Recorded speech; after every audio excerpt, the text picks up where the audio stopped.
Between 1811 and 1820, one wrong look could destroy your entire family's reputation in Regency England. Marriage wasn't about love. It was about money, status, and whether your family would survive the next decade. This is what finding someone to marry actually looked like when your reputation mattered more than your life. So yeah, if this works for you, subscribe. Also, where are you right now? Someone commented last week they listened during lunch in Canada. Didn't expect that, but cool. We're going to Regency England in a second. Get comfortable first. Adjust whatever you need to. You won't want to move once we start. You wake with a start. Your heart hammering against your ribs, the echo of your mother's voice still ringing in your ears. Remember, this season is everything. Absolutely everything. Your eyes adjust to the dim light filtering through heavy curtains as your lady's maid Mary pulls them back. The London townhouse is nothing like your country estate. Smaller, the air thicker, smelling of coal smoke and the rose water sprinkled on your sheets. Even the sounds are different. Rather than birdsong, you hear carriage wheels on cobblestones, street vendors calling out their wares, and the constant thrum of humanity packed together in the fashionable part of town. "Good morning, miss," Mary says, setting down a tray of chocolate. "Your mother insists you must be ready by noon. The cards have been arriving all morning." The cards, invitations. Your stomach clenches, not like that pleasant nervous flutter you feel when reading a novel or seeing a handsome stranger across a room.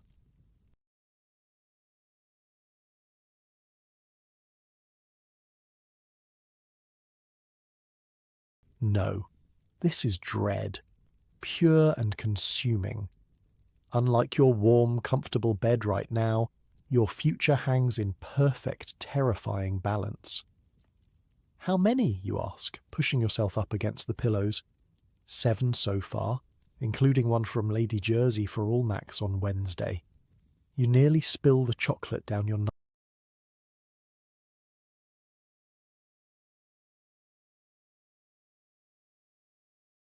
nightgown.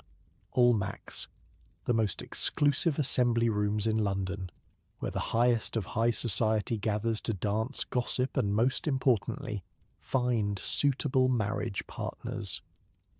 "Mother must have called in every favour," you mutter, taking a careful sip. Mary nods, already laying out your morning dress. She was up at dawn writing notes, said something about not having another season to waste. You're 20, you see, practically on the shelf by Regency standards. Girls make their debut at 16 or 17. You should have been married years ago, but your father's illness delayed your season. Now you're playing catch-up in the most competitive marriage market in the world. And it is a market. Make no mistake about that. "She's right, you know," says a voice from the doorway. Your older sister Caroline stands there, already dressed for the day. At 26, she's firmly on the shelf, having refused 2 perfectly suitable offers in her youth. She now serves as a cautionary tale and designated chaperone. One wrong step, one social misstep, and we might as well pack our trunks and return to Derbyshire in disgrace. You roll your eyes when she turns away, but your sister's not wrong. Unlike today, when you can swipe right and ghost someone without consequence, the courtship rules of Regency England were rigid, complex, and merciless. "The Carrington girl has apparently caught Lord Pembroke's eye," Caroline continues, helping herself to a piece of toast from your tray. Though how that happened with her squint and those teeth, heaven only knows. Her father owns half of Yorkshire, you remind her. Precisely my point. It's not about beauty. It's about connections and fortune. You've heard this lecture your entire life. Unlike modern dating, which supposedly centres on compatibility and attraction, Regency courtship was primarily about securing good matches, financially and socially advantageous unions. Love? A nice bonus if you could get it, but certainly not required. Here's the thing about being a young unmarried woman in Regency England. You're basically a commodity, an investment.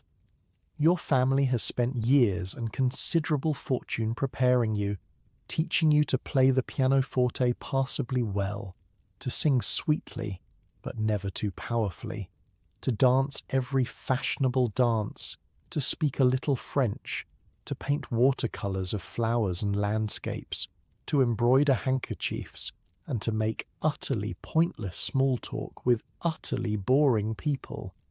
And now it's time to see if that investment pays off. Mary helps you dress for the morning, a simple muslin gown with minimal ornamentation. The style is still relatively new, having replaced the structured, corseted fashions of the previous century. Women's dresses now feature high waistlines just under the bust, leaving the rest to fall in a straight line to the floor.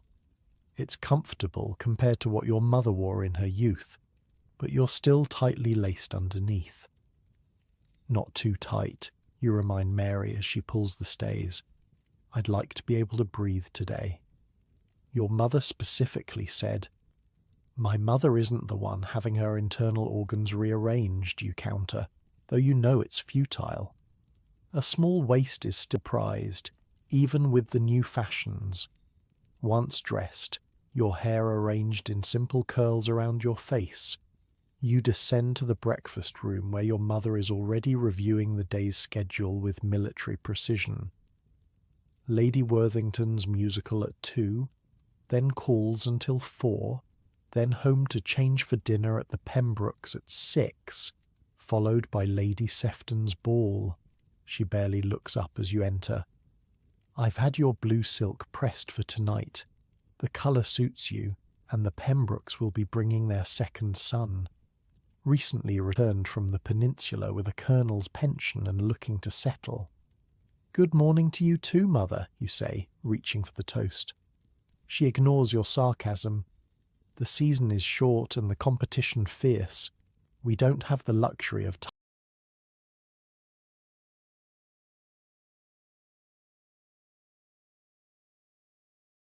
time." Wait, hold up. Let me paint a picture of what's going on here. The season she's talking about? It's basically this few-month window when all the upper-crust families descended on London when Parliament was in session. From roughly January to June, the aristocracy and landed gentry abandoned their country estates to crowd into their London townhouses for one reason: to see and be seen. For young women like you, it's the only socially acceptable way to meet eligible men. There's no dating apps, no meeting someone at work, you don't work, no running into a cute guy at a coffee shop, you don't go out unchaperoned. This season is your one shot at finding a husband. And let me tell you, the whole thing was basically a meat market dressed up in silk and manners. "I heard the Duke of Harrington will be at Lady Sefton's tonight," your father mentions, glancing up from his newspaper. "His son as well." "The Marquess?" Your mother perks up immediately. A Marquess is just below a Duke in rank, serious aristocracy. "Isn't he still in mourning for his wife?" "Ended last month. Word at my club is he's looking to marry again. Needs a mother for his children." The calculating look on your mother's face would put a chess grandmaster to shame.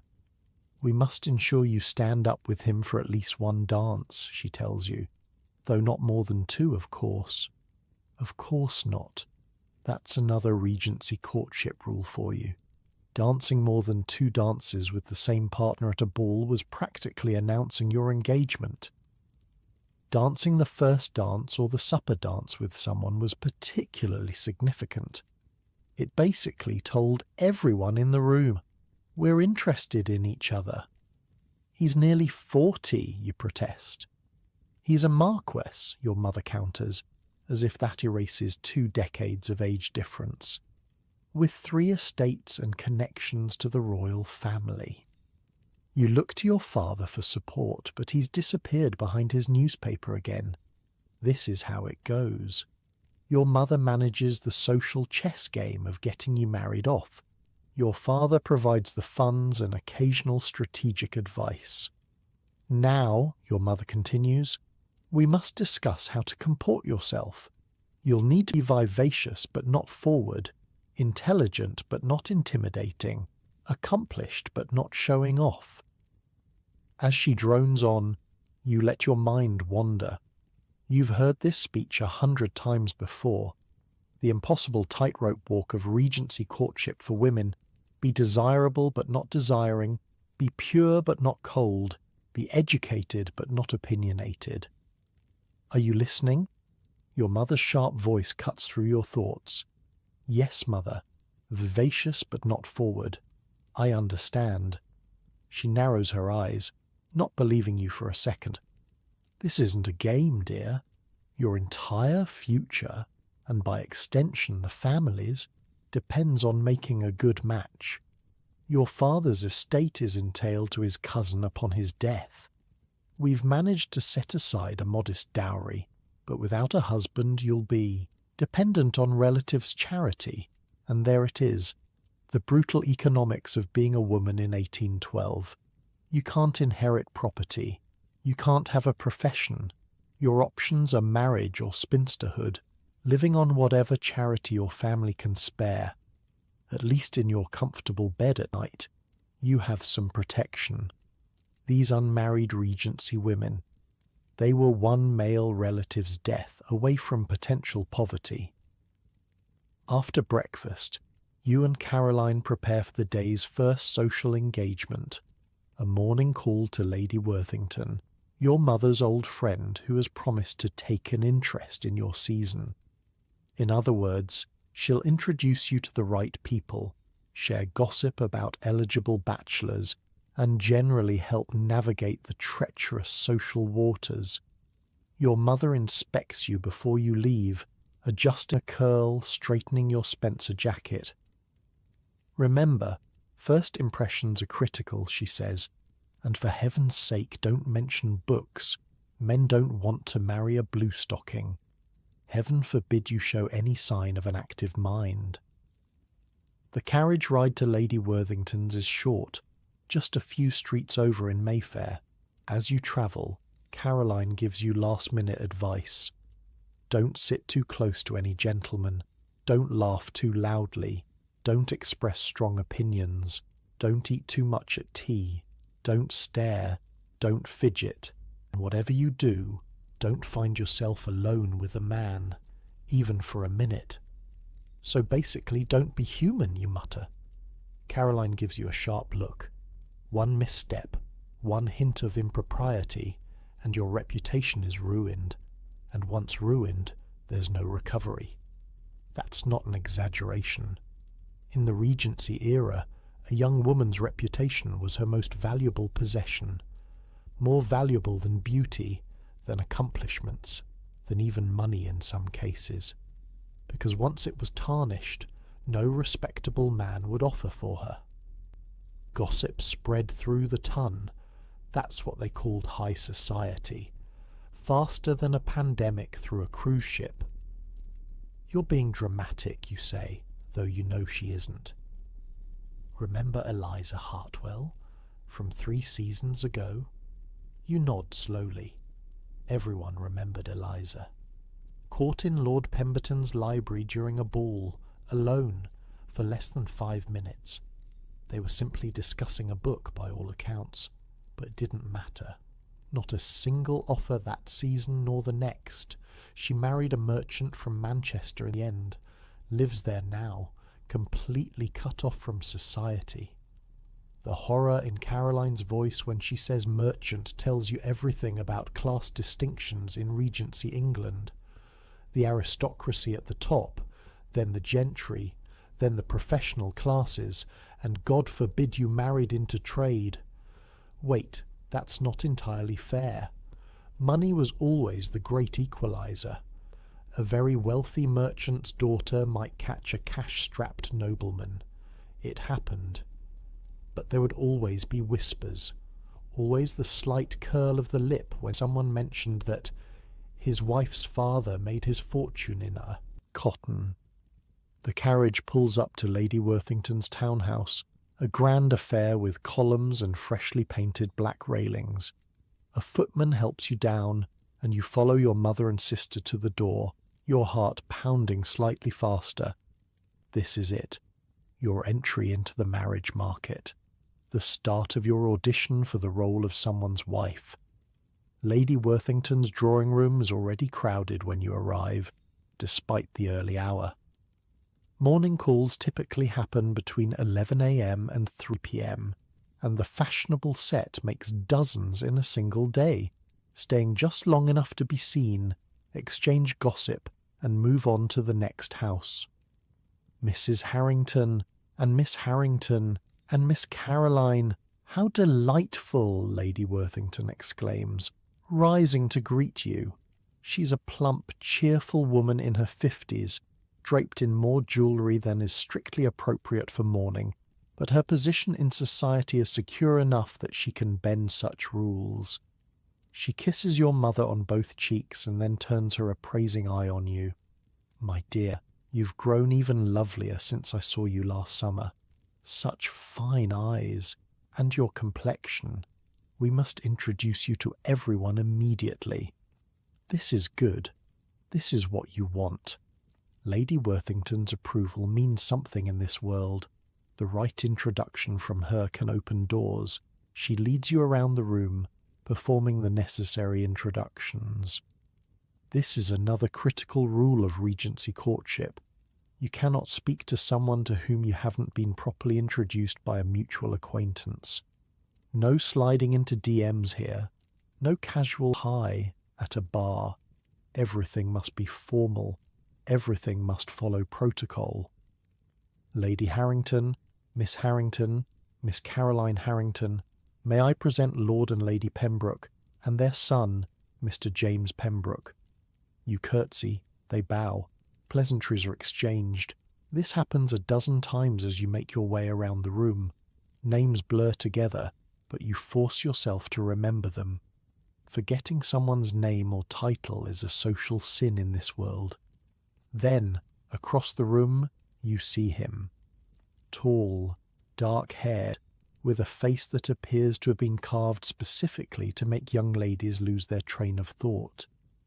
He's standing with an older woman, listening attentively to whatever she's saying, but his eyes, piercing even at this distance, briefly meet yours.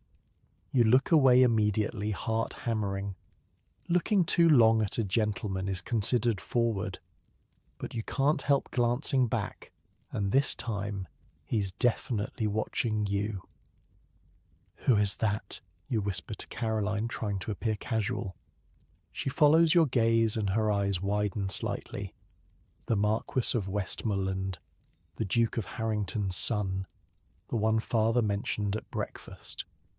The Marquess, the eligible widower, the aristocrat your mother is already plotting to make your husband. "He's younger than I expected," you murmur. "Not 40 at all, perhaps 30 at most." "His father is the one in his 40s, Caroline corrects. "The Marquis is 28, I believe. His wife died in childbirth last year." Before you can inquire further, Lady Worthington is at your side again, and to your horror and secret delight, she's bringing the Marquis himself over for an introduction.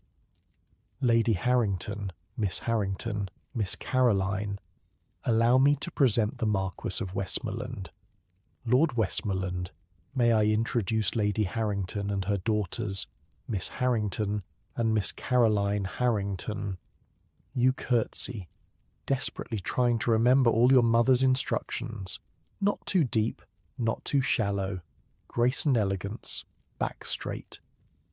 Gentle smile, eyes modestly lowered, but not completely.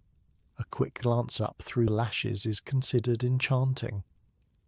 "It's a pleasure to make your acquaintance," the Marquis says, his voice deeper than you expected. "The pleasure is ours, my lord," your mother responds smoothly. You remain silent, as befits an unmarried young lady upon first introduction.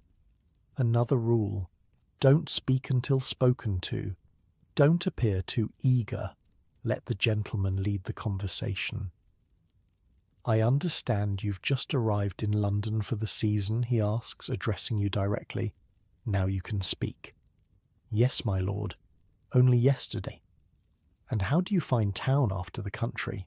Louder, and with considerably fewer trees."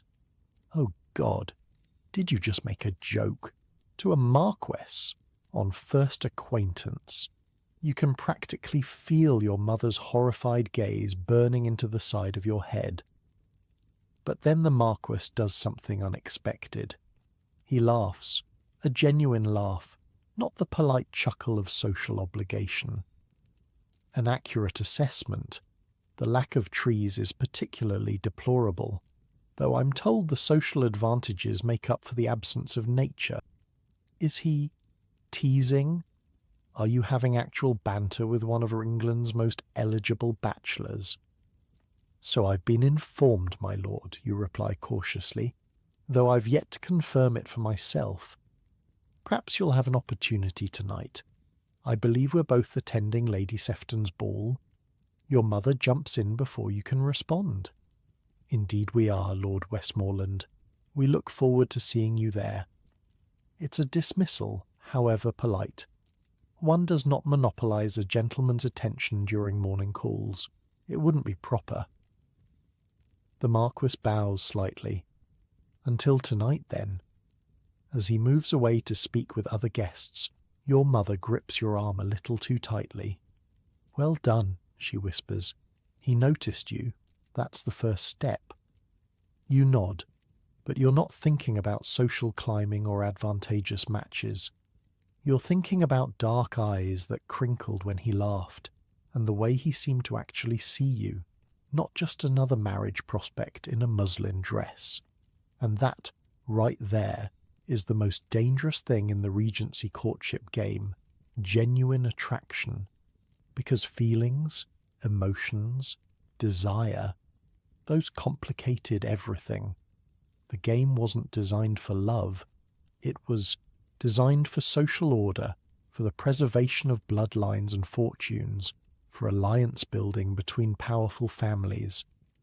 Love was a happy accident at best, an inconvenience at worst.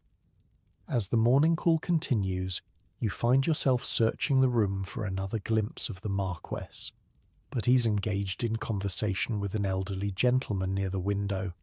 Finally, after the appropriate amount of time has passed, your mother signals that it's time to leave. You have other calls to make, other drawing rooms to grace with your presence, other potential suitors to meet. In the carriage, your mother is practically glowing. Lord Westmoreland himself, and he singled you out. This is a promising beginning indeed. You say nothing, watching London pass by outside the window. Your first day in the marriage market, and already the game has begun. But something tells you it's going to be far more complicated than your mother thinks. Because while she sees a title and a fortune, you glimpsed something else in those dark eyes. Something that makes your heart beat a little faster, your breath catch a little sharper. And in Regency England, that's where the trouble always begins. As you head to your next social obligation, you ponder the Byzantine rules that govern this world you've entered. The London season is like a carefully choreographed dance where everyone knows the steps except you. One wrong move, and you might never recover. But you're learning, and quickly, because in this world, there's no room for error when your entire future hangs in the balance. The sun is high now, filtering through the carriage windows and warming your face. You close your eyes briefly, gathering your strength. Your real Regency courtship journey has just begun, and already you can tell this is going to be a season to remember, for better or for worse. Morning comes with the persistent sound of London outside your window. Horses' hooves, merchant calls, the occasional angry shout. Your eyes open to the unfamiliar ceiling of your London townhouse bedroom. For a moment, you forget where you are, reaching for the familiar comfort of your countryside canopy. But no, you're in London now, the marriage market, the season. Mary bustles in with chocolate and toast. "Rise and shine, miss. Your mother's already asking for you." Of course she is. After yesterday's introduction to the Marquis of Westmoreland, she's probably planning the wedding breakfast already. "Tell her I'm indisposed," you mutter, pulling the blanket over your head. "I'd rather face Napoleon himself than tell your mother that," Mary says, yanking the covers away. "She's in a state this morning. Apparently Lady Pembroke snubbed her at Lady Worthington's after we left."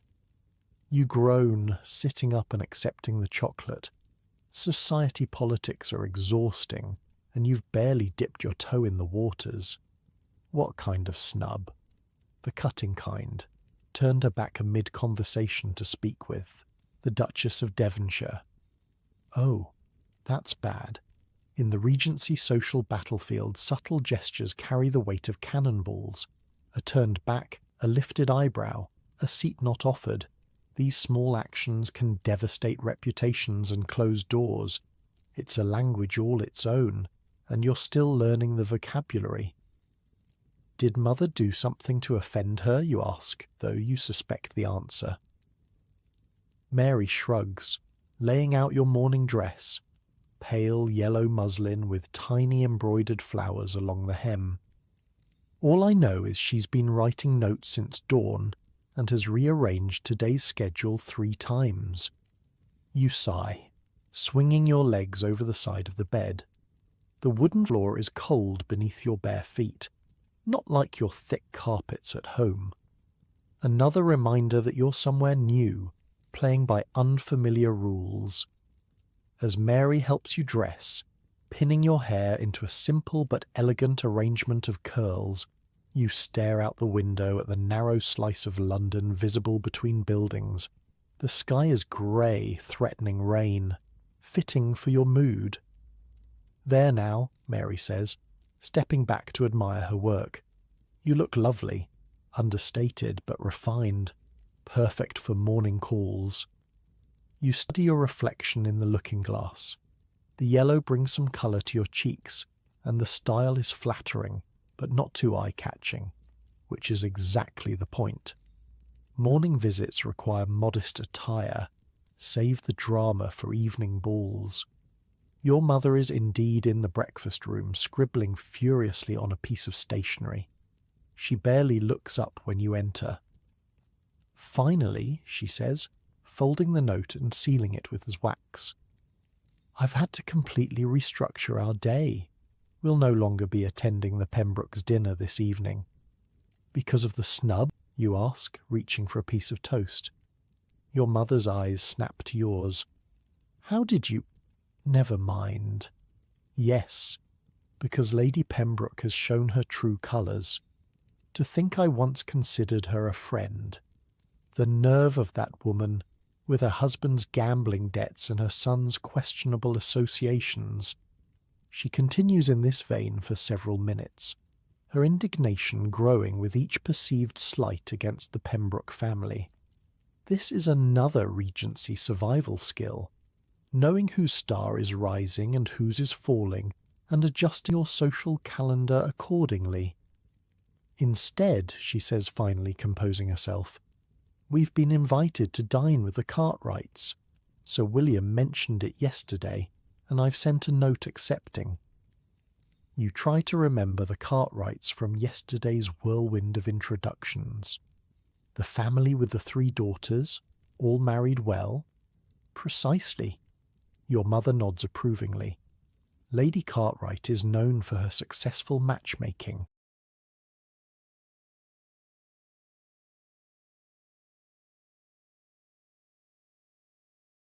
"5 daughters, all married to titles. and Sir William is quite close with the Duke of Harrington. And there it is, the Duke, father to the Marquis who caught your eye yesterday. Your mother is reworking her strategy, finding alternate paths to the same destination. I'll wear the blue silk then, you confirm, knowing it's your best dinner dress. No, the green. The blue is for Lady Sefton's ball later. We must save something special for when we see the Marquis again.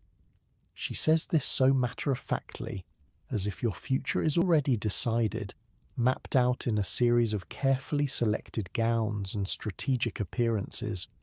It chafes, but you say nothing. This is how the game is played. After breakfast, you join your mother and Caroline in the carriage for the morning's round of calls. The weather has turned, a fine drizzle now falling over London, which means fewer calls but longer stays at each house.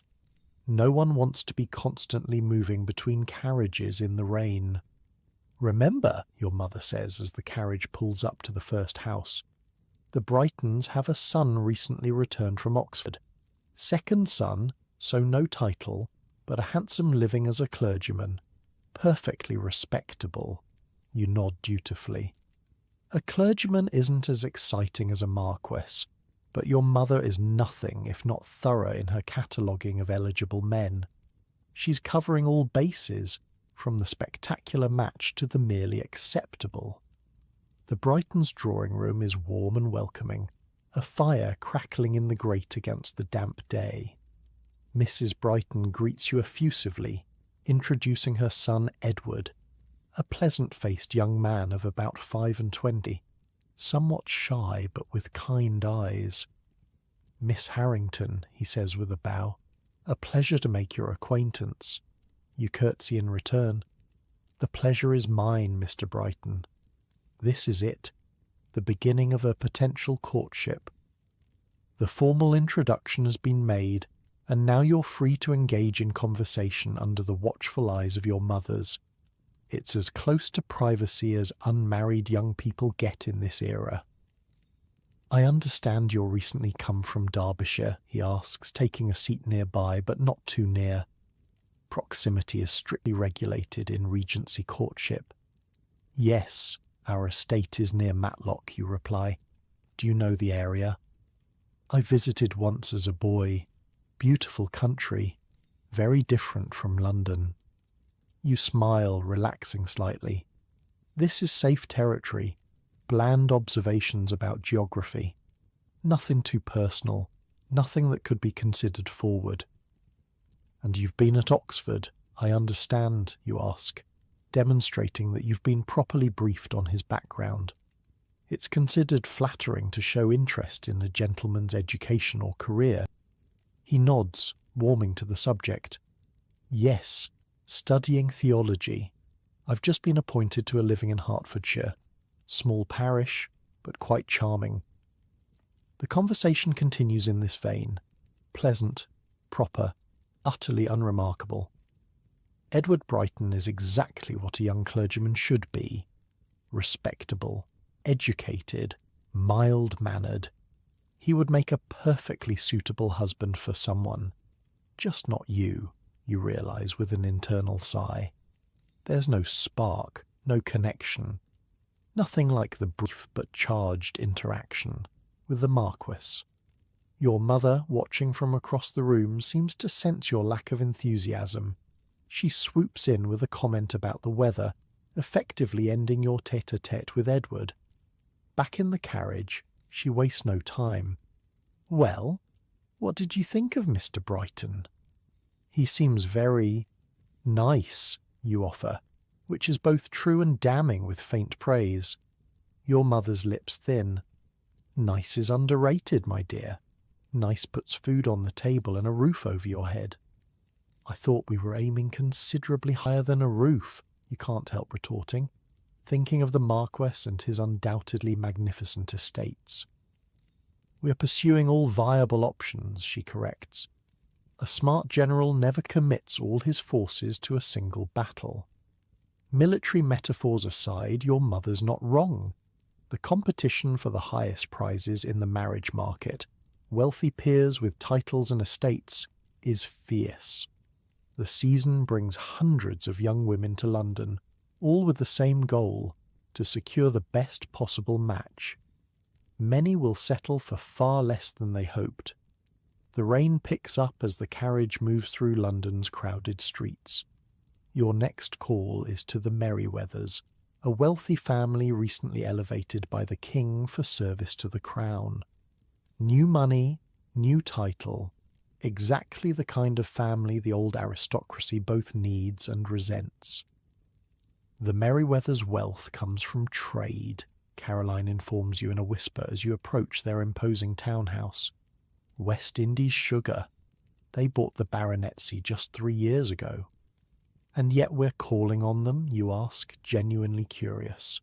The rules of class in Regency England could be rigid, but also surprisingly flexible when money was involved.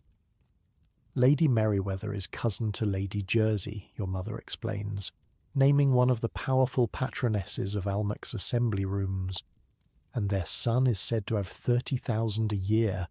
One can overlook certain origins for that kind of fortune.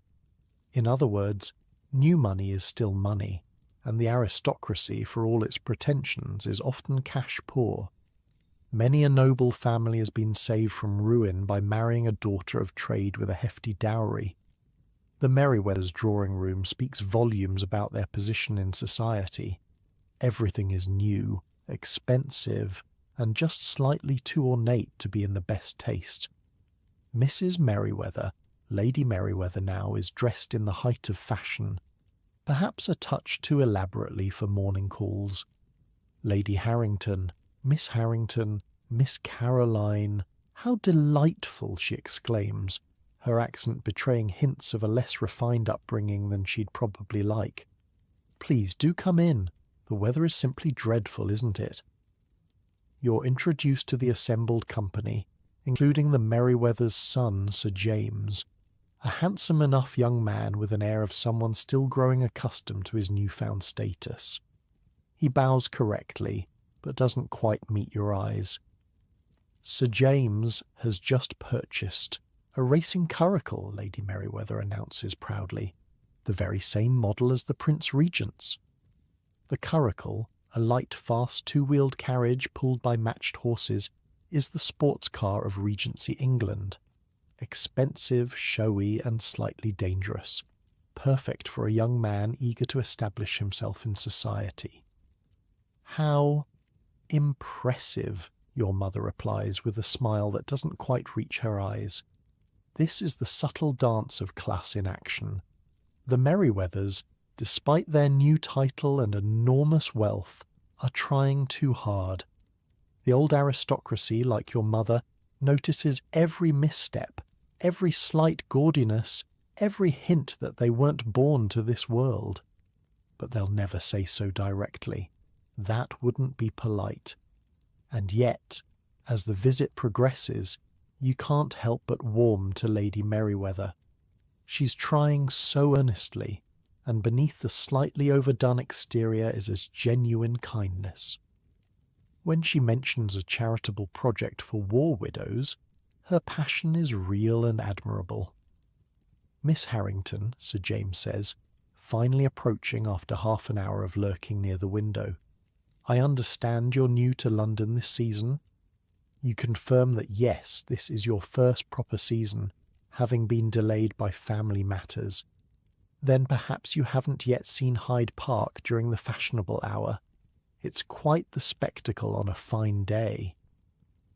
This is a subtle invitation, not to a private outing, which would be scandalously improper, but to a public appearance where you might happen to encounter each other.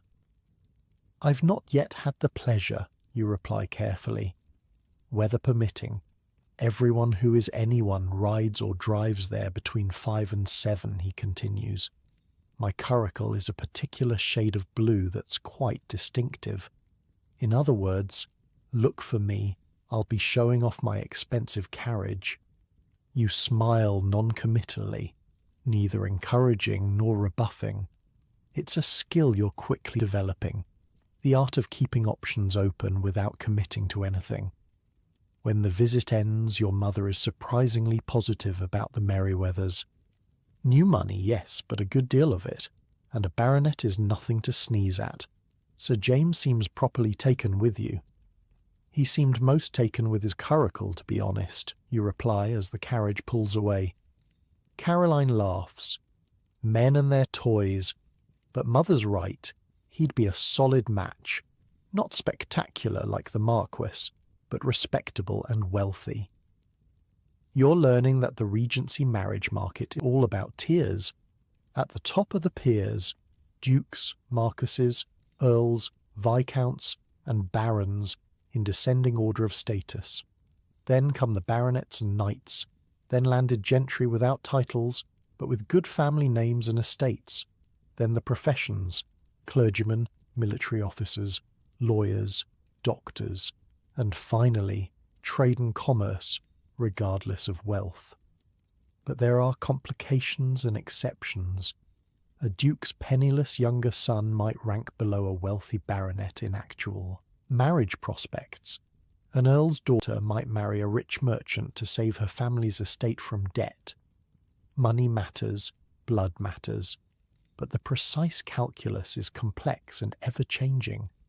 The rain has stopped by the time you reach your third call of the day to the elderly Countess of Wexford. This visit is less about meeting eligible men and more about paying respect to an influential society matron who can either help or hinder your progress. The Countess's drawing room is a time capsule from the previous century. Heavy brocade curtains, ornate furniture, and a distinct lack of modern comforts. The Countess herself matches her surroundings, regal, intimidating, and unapologetically old-fashioned in her powdered wig and rouge. "So," she says after the preliminaries, fixing you with a penetrating stare, "you're Edward Harrington's girl. I knew your grandmother. Spirited woman. Too spirited by half." You're not sure how to respond to that. "Thank you, my lady," she cackles. "Wasn't a compliment, girl. She nearly caused a scandal running off with that Italian music master. Your grandfather caught them just in time." Your mother looks mortified. This is not the kind of family history one wants aired in polite company.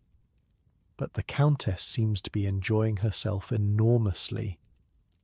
"I see you have her eyes," she continues. "Let's hope you don't have her impulsiveness as well. The ton isn't forgiving of young ladies who step outside the lines." "I assure you, Lady Wexford, my daughter has been raised with the strictest propriety," your mother interjects.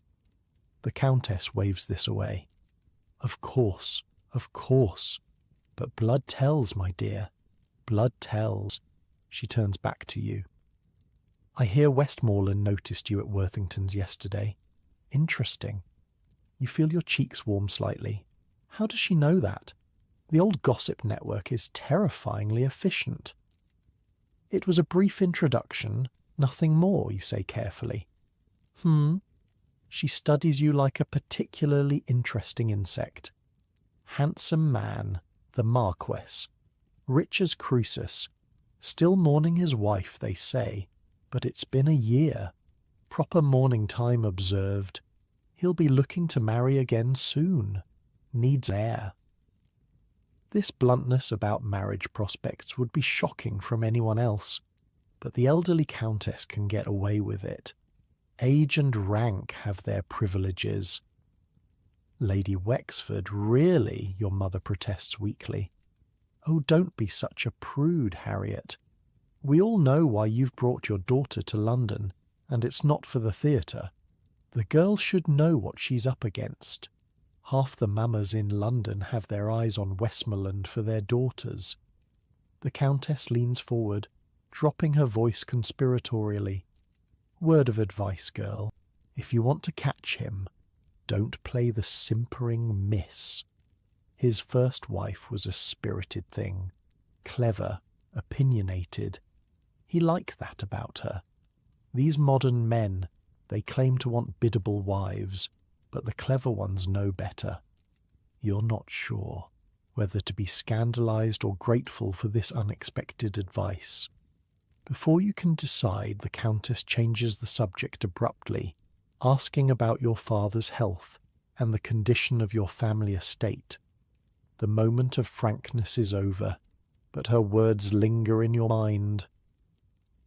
The visit concludes with an unexpected boon, an invitation to a small dinner party at the Countess's home next week. Just 20 or so people, intimate gathering. Westmoreland will be there, and the Cartwrights. No Merryweathers, though. I have standards. In the carriage ride home,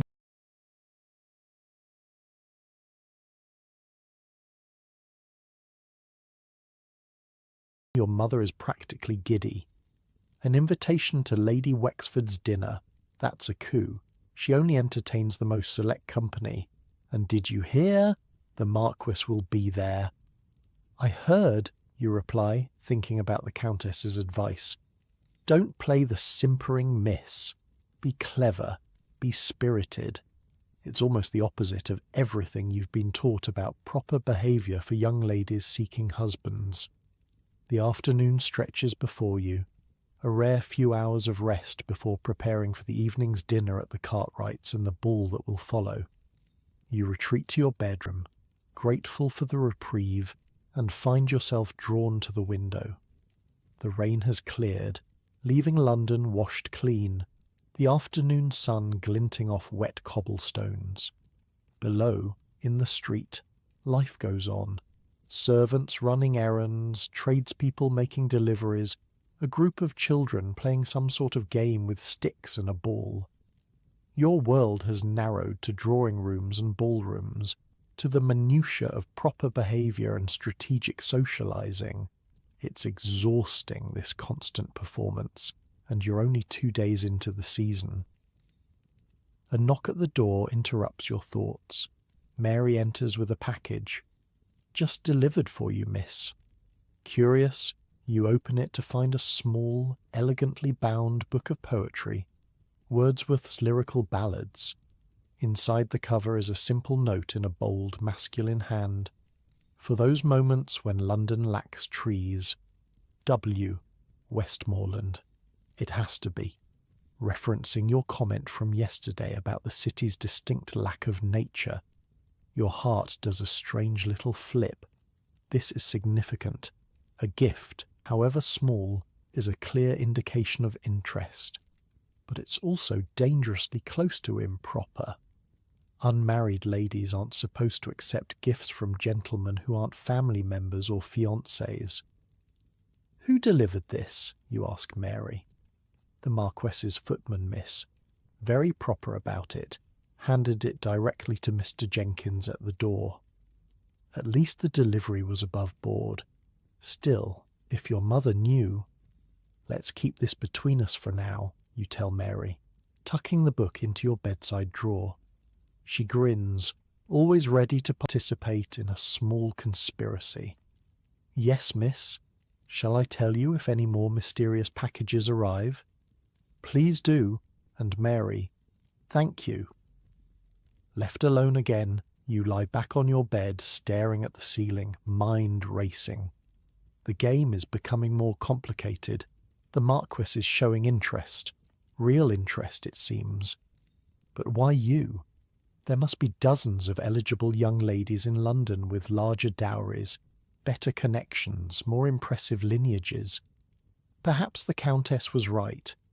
Perhaps he doesn't want the typical debutante, all simpers and carefully rehearsed accomplishments. Perhaps he wants someone real.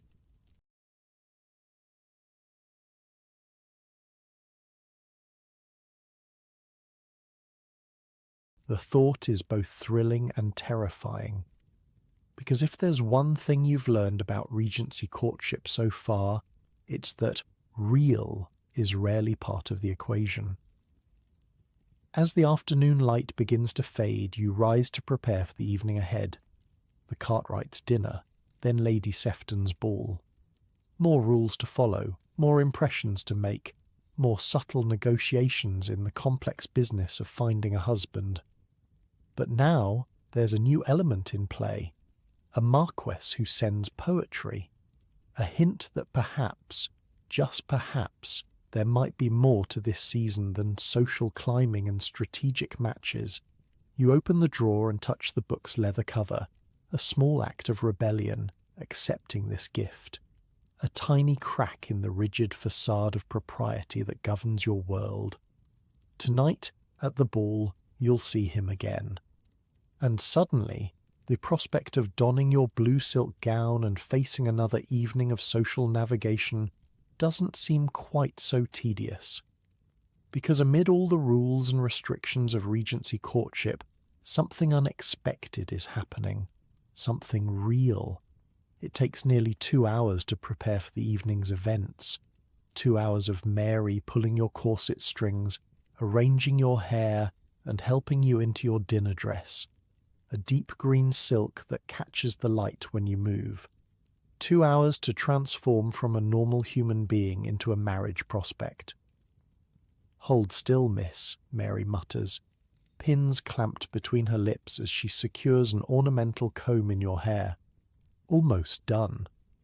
You try not to fidget, but anticipation makes you restless. The Marquis sent you a book of poetry no less. In the complex language of Regency courtship, that's practically a declaration. "There," Mary says, stepping back to admire her work. "You look beautiful." The looking glass shows a version of yourself that seems both familiar and strange.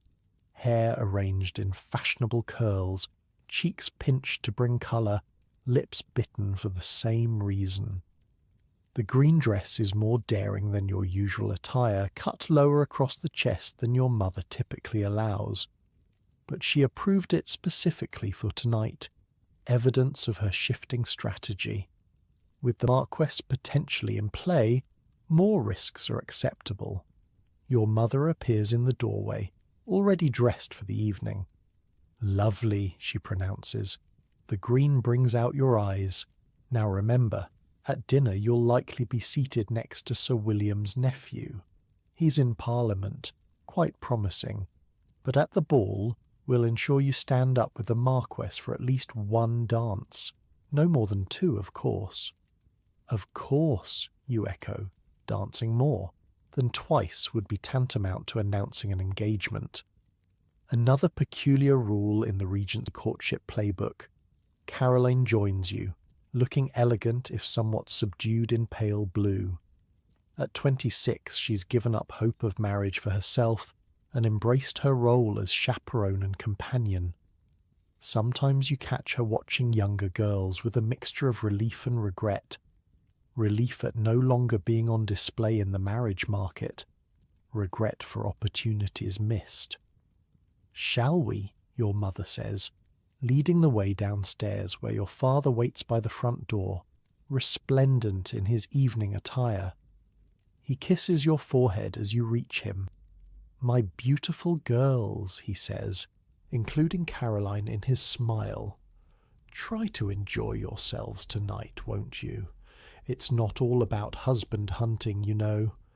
Your mother makes a small, disbelieving sound. "What else would it be about, Edward?" He winks at you behind her back.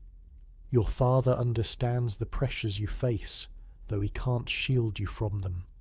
As a second son who unexpectedly inherited when his brother died without issue, he knows how quickly fortunes can change. He wants security for you, but not at the cost of your happiness." The Cartwrights' townhouse is ablaze with light when your carriage pulls up.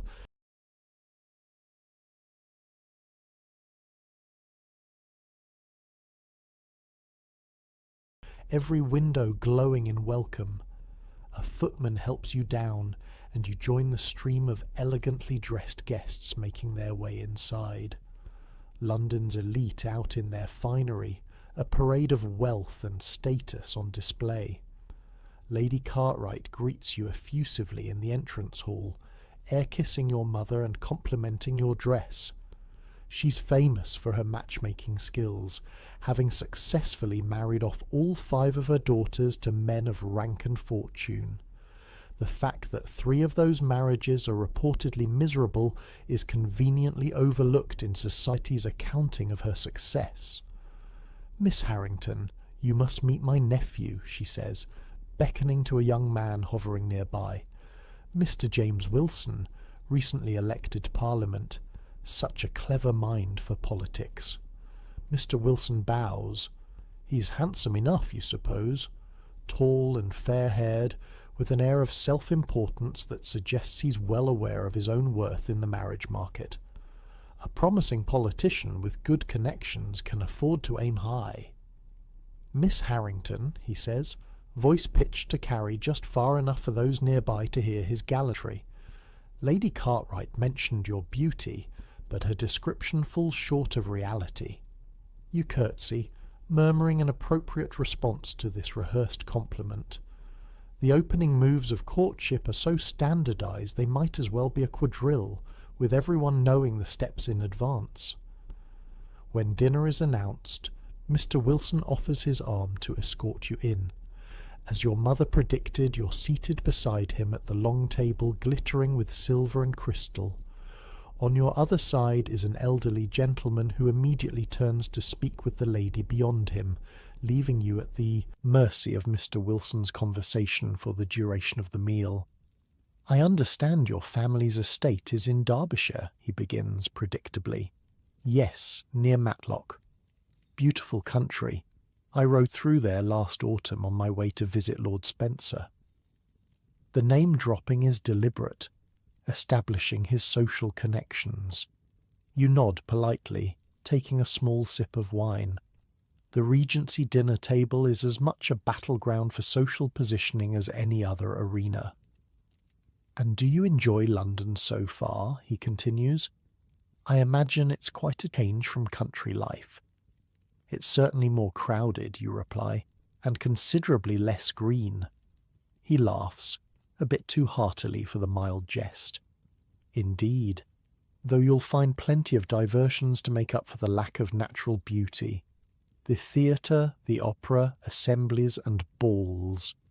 As he speaks, you find yourself thinking of the book hidden in your bedside drawer, for those moments when London lacks trees. The Marquess understood your meaning instantly, responded to it thoughtfully. This conversation, by contrast, feels like trudging through shallow social pleasantries. "Do you enjoy reading, Mr. Wilson?" you ask, wondering if he might surprise you. He looks momentarily thrown by the shift in conversation. "Reading? Oh yes, of course. Political pamphlets primarily. One must stay informed. And the newspapers, naturally. No poetry, no novels." He actually frowns a little. "I find little use for such things. Fiction is primarily the domain of ladies, I think. Pleasant entertainment, but not substantive."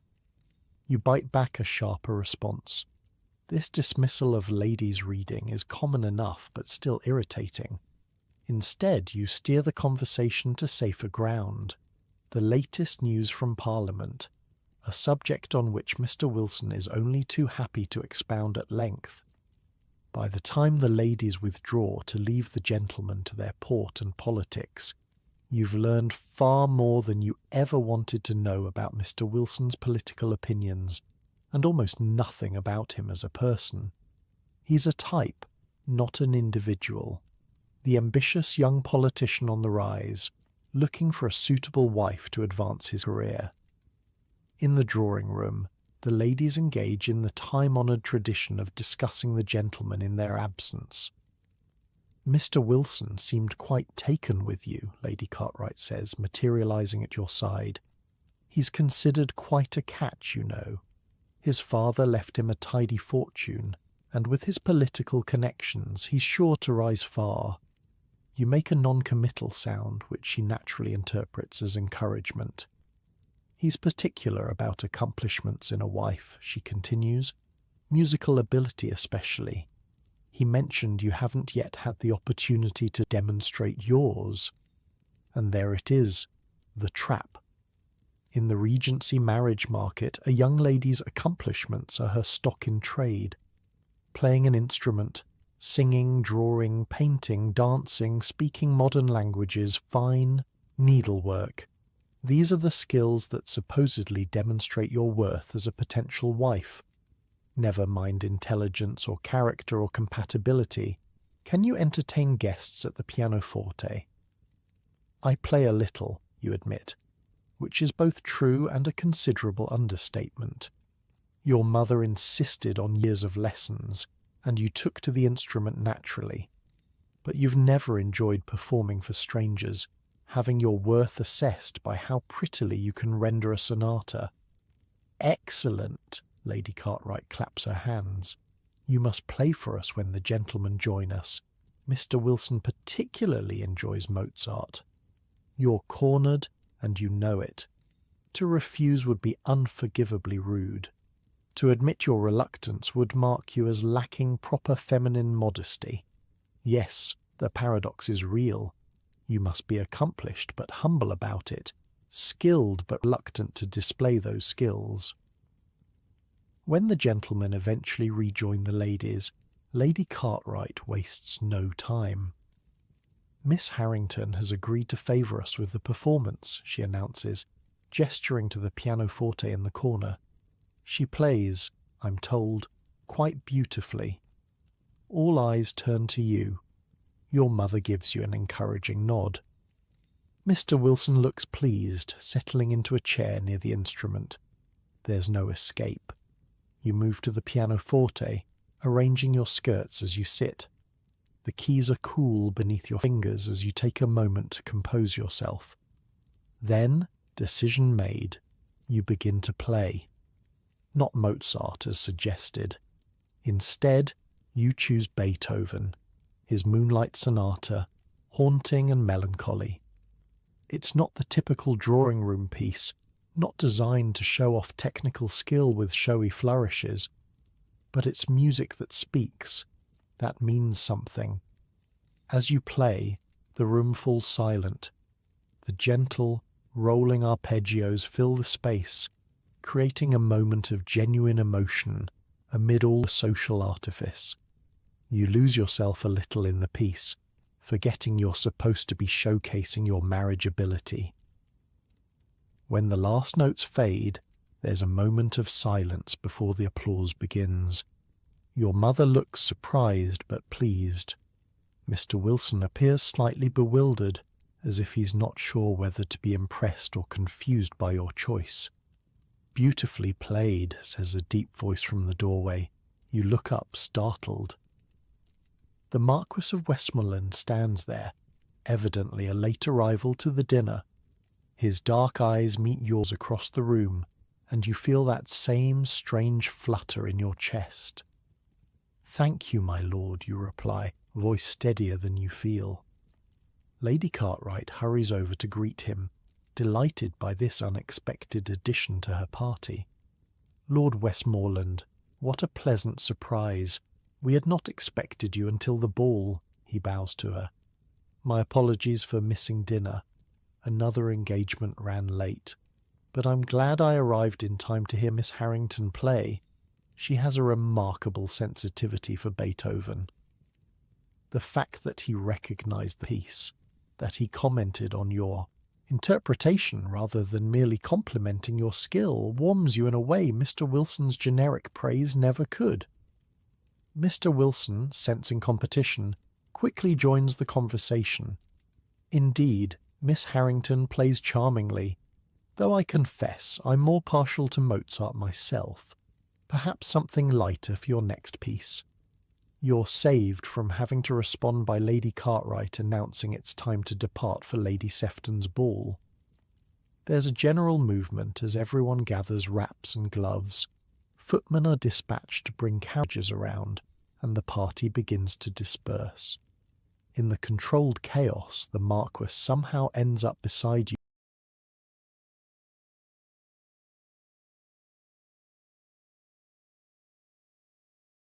in the hallway, slightly apart from the others. "Did you receive my small offering?" he asks quietly. You nod, equally discreet. "It was most thoughtful. Thank you." "Have you read Wordsworth before?"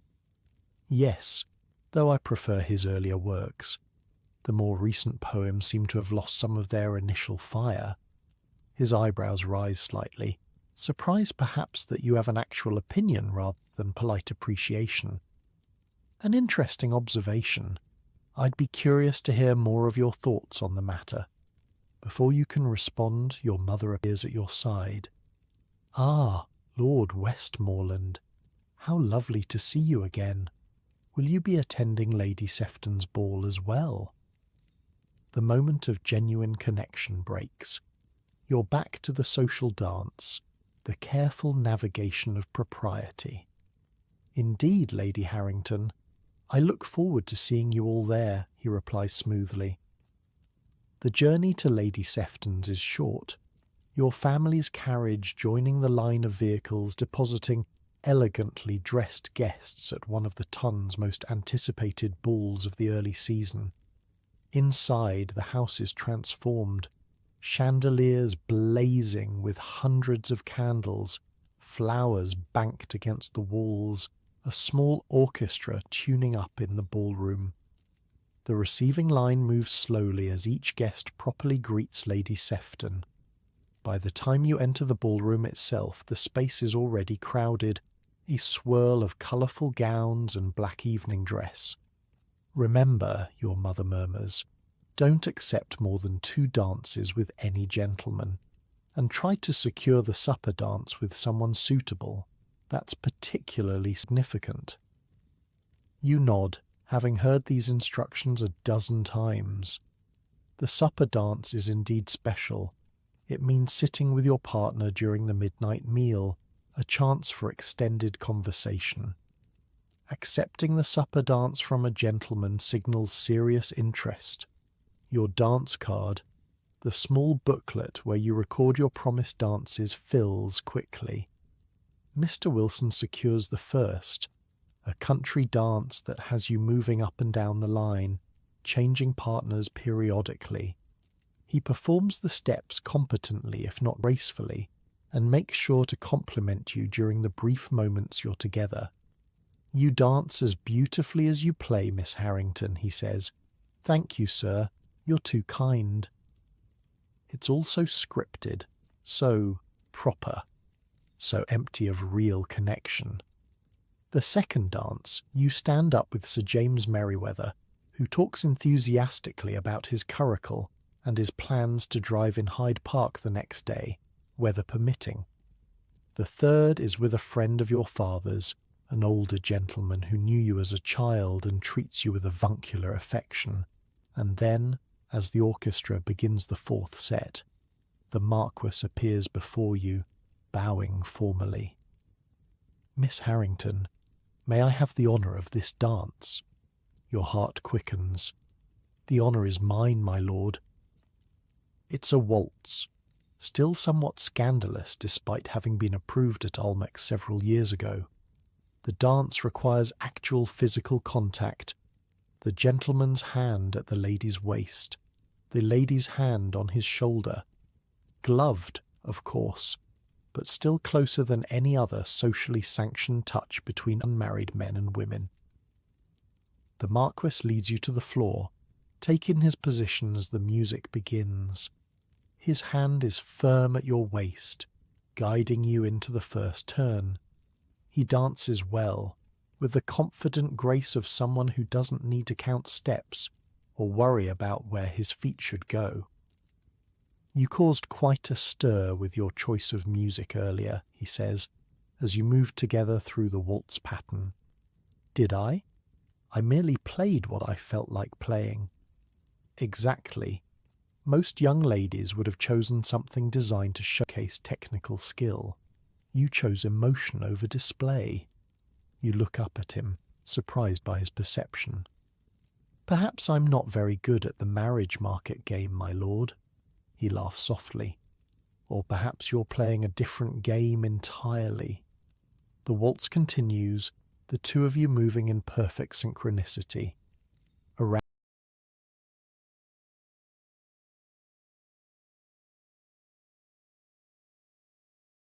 Around you, other couples twirl and turn, but you're barely aware of them. For these few minutes the crowded ballroom narrows to just this. His hand at your waist, your hand on his shoulder, the space between you charged with something unspoken. "I've been meaning to ask," he says after a moment, "what did you think of Wordsworth's Tintern Abbey? It's included in the collection I sent." "I found it moving," you reply honestly. "The idea that nature stays with us, even in memory, even in crowded cities, it resonated." "Yes, exactly." His eyes brighten with genuine interest. "That's precisely why I thought of you when I saw the book. Your comment about London's lack of trees, it reminded me of that poem. The fact that he thought of you at all makes your pulse quicken. That he connected you to a poem about finding nature's peace even in urban chaos. It suggests he sees something in you beyond the surface." "You surprise me, Lord Westmoreland," you admit. "I wouldn't have expected a marquis to care much for romantic poetry." "Because aristocrats are supposed to be concerned only with hunting, gambling, and acquiring suitable wives." There's humour in his voice, but something else too, a challenge. "Isn't that the common wisdom?" "I've never had much patience for common wisdom, Miss Harrington." The waltz ends, and he steps back, bowing. "Thank you for the dance, and for the conversation. Both were refreshing." You curtsy in return. "The pleasure was mine, my lord." As he escorts you back to your mother's side, you're aware of eyes following you. The Marquis is a prize catch, and your dance with him has been noted. The gossip mill of the Tun is already at work. Your mother looks triumphant as you rejoin her. "Well done," she whispers. "You looked very well together." "Did he request another dance?" "No," you admit. "Not yet, anyway." "No matter. The fact that he chose you at all is significant." She scans the room like a general surveying a battlefield. "There's Mr. Wilson, looking decidedly put out. Perhaps you should show him some attention for the next set. We don't want to appear too fixated on one prospect." The next hour passes in a blur of dances, introductions, carefully modulated smiles, and limited refreshments. A lady never appears too hungry in public, another bizarre rule. You stand up with Mr. Wilson again, and with Edward Brighton, the clergyman from this morning's calls, who steps on your toes twice and apologizes profusely each time. Throughout it all you're aware of the Marquis moving through the ballroom, dancing with various young ladies, conversing with their parents, playing the game just as you are. But occasionally your eyes meet across the room, and something passes between you, a shared recognition, perhaps, of the absurdity of it all. As the supper dance approaches, the all-important set that determines your dining partner for the midnight meal, you find yourself suddenly cornered by Mr. Wilson. "Miss Harrington," he says with a confidence that suggests he expects no refusal.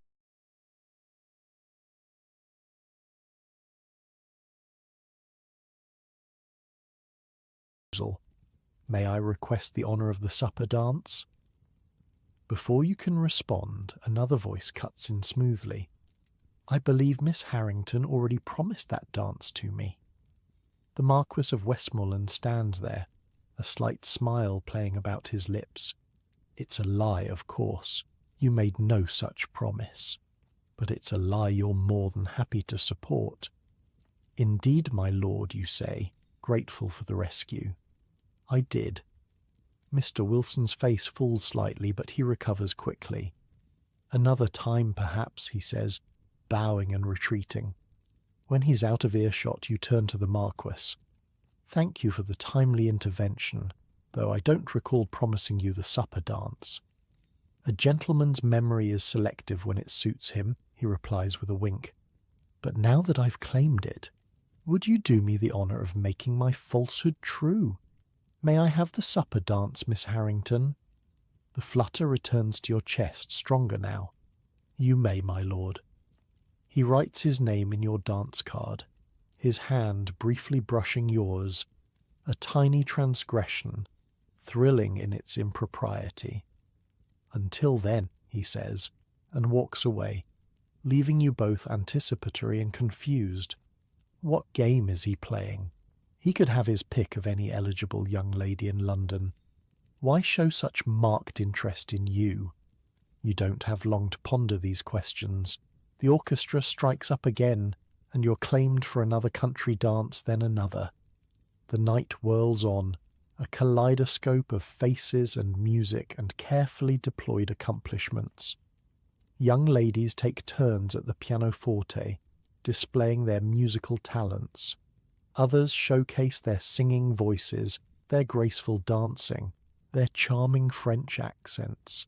The marriage market in full swing, with each participant highlighting their most saleable qualities.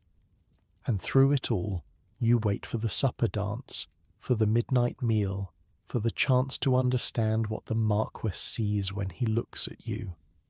The Regency courtship game continues, with rules as rigid as ever. But somewhere beneath the social choreography, something unexpected is growing. Something that has nothing to do with titles or fortunes or suitable matches. Something real and therefore dangerous. When the orchestra strikes up the supper dance, your pulse quickens. The Marquis appears at your side right on cue, offering his arm with a slight bow. Miss Harrington. Lord Westmoreland. Such formal address between two people about to spend the next half hour in close conversation. The rules of Regency courtship are nothing if not contradictory, allowing proximity while maintaining the illusion of distance.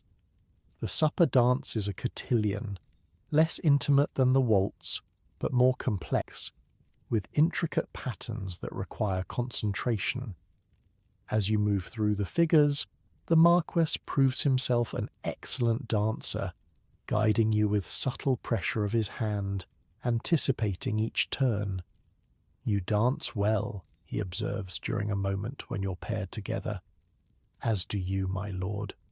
Though I suspect you've had considerably more practice," he laughs. "Are you calling me old, Miss Harrington?" "Experienced," you correct, feeling bold. "There's a difference." The dance separates you before he can respond, sending you down the line to partner briefly with other gentlemen. When you return to him, he's still smiling. "Experienced," he repeats. "I like that better than old, certainly." The pattern shifts again, bringing you back to back, then face to face. The dance floor is crowded, bodies moving in synchronized patterns, the heat of so many people in one room making the air thick despite the spring chill outside. "I must confess," he says when you're together again, "I've been looking forward to this dance all evening." "Because you enjoy cotillion so much," you tease, deflecting the compliment. "Because I enjoy your company," he counters. "You're refreshingly direct. Most young ladies I meet these days seem to have memorized the same conversation. Weather, music, a carefully rehearsed French phrase. Tedious. Perhaps they're simply nervous," you suggest. "Meeting a Marquis can be intimidating." Are you intimidated? The question catches you off guard. Are you? There's something about him that makes your heart race, certainly, but it's not his title or his fortune. "No," you answer honestly. "Should I be?" The dance ends before he can reply. The couple's applauding the orchestra as the music fades. Without releasing your hand, he leads you toward the supper room where tables have been laid with an impressive midnight feast. Cold meats, oysters, fruits, jellies, and champagne flowing freely. Your mother catches your eye from across the room, giving you an approving nod. She's seated with Lady Jersey, one of Almac's feared patronesses, probably angling for vouchers to that exclusive assembly. Her campaign for your advantageous marriage continues on all fronts. The Marquis secures a small table somewhat removed from the main crush, a prime position that offers a degree of privacy while remaining properly visible.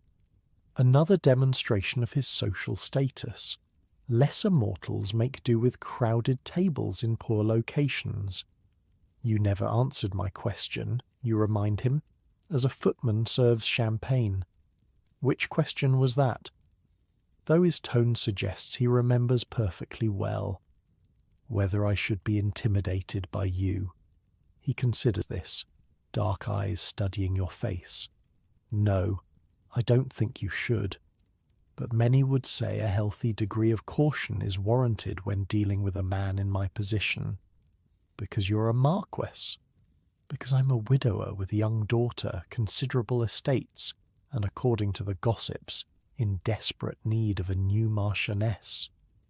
His tone is light, but there's an edge to it. I've become a prize to be won, it seems. The number of ambitious mammas throwing their daughters in my path this season has been impressive. You can't help but laugh. Including mine, I'm afraid. Your candour is remarkable. Is it? I thought it was obvious. You're exactly the sort of match my mother has been dreaming of. Titled, wealthy, already proven capable of producing children. I sound like a particularly promising stallion, he remarks dryly. Isn't that how the marriage market works?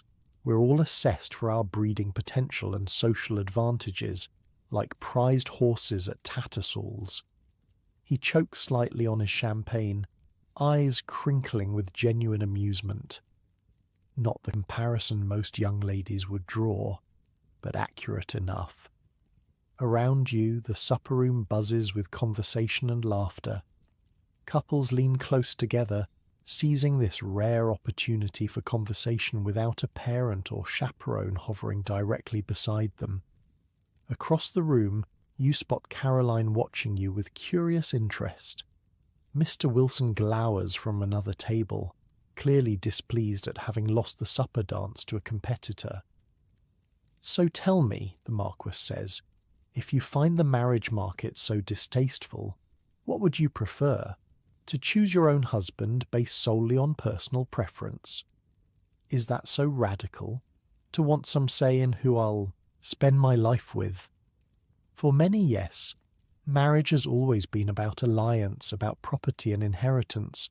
Love is a modern luxury, says the man who can choose any wife he pleases.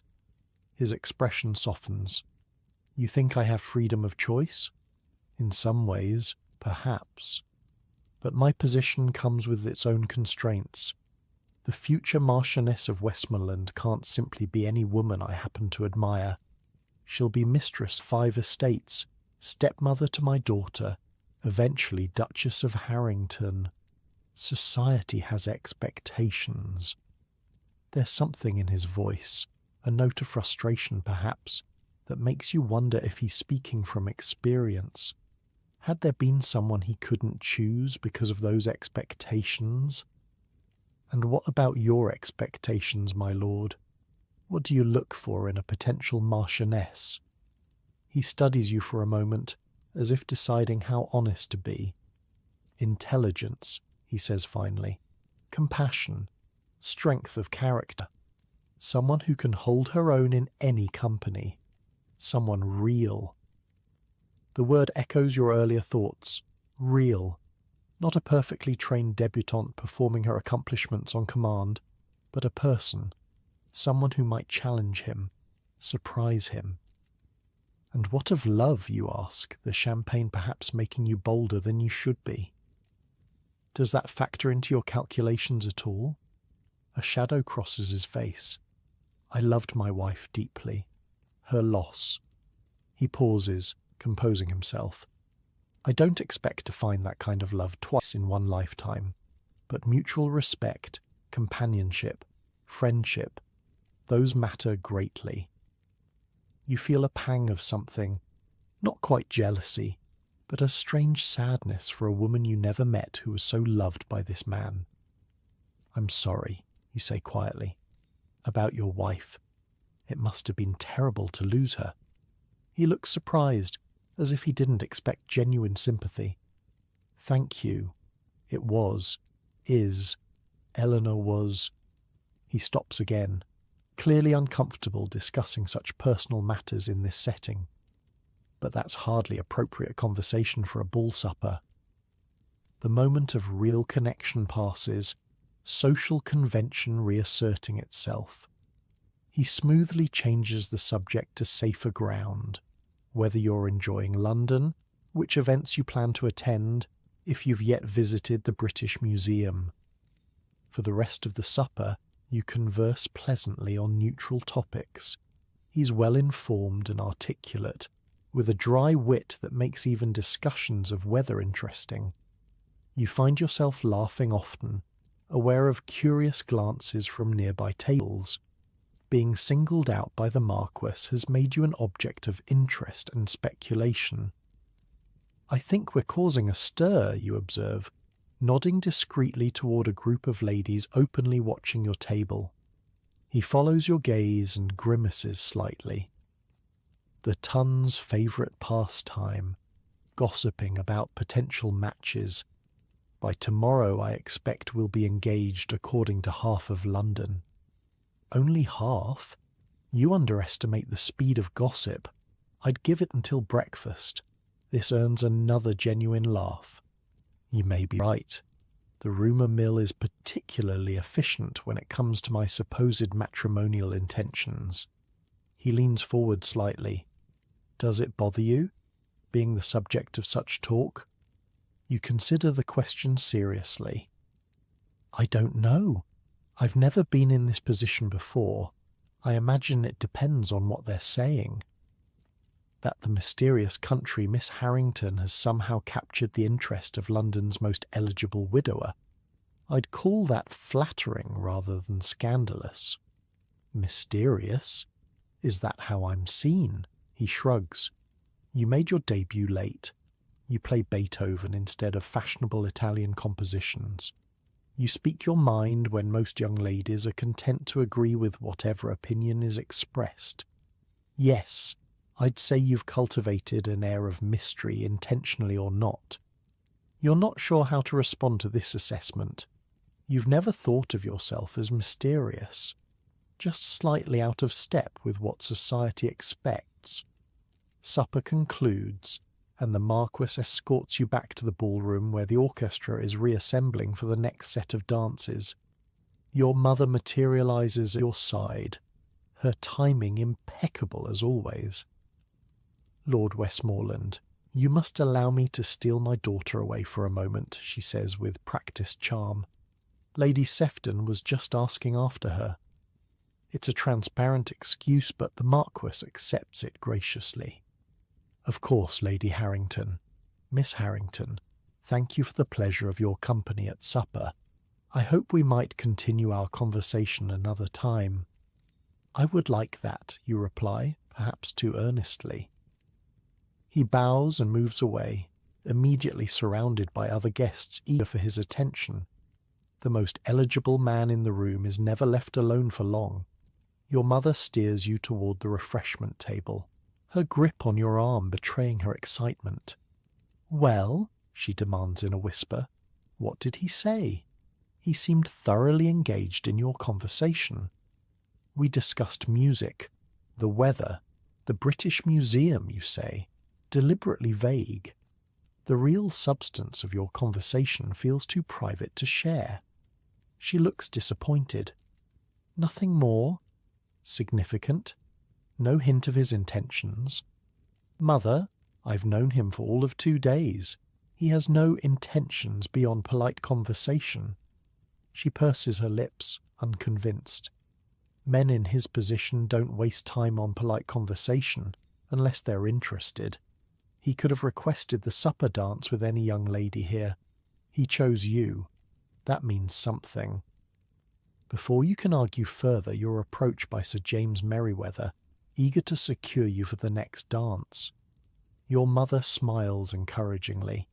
He may not be a marquess, but a baronet with a substantial fortune is still a worthy prospect. The rest of the ball passes in a whirl of dances and conversations.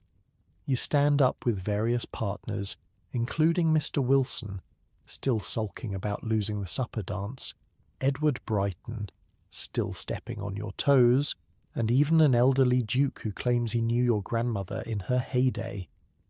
Throughout it all, you're aware of the Marquis moving through the room, dancing occasionally but mostly conversing with older gentlemen. Politics, probably, or estate management.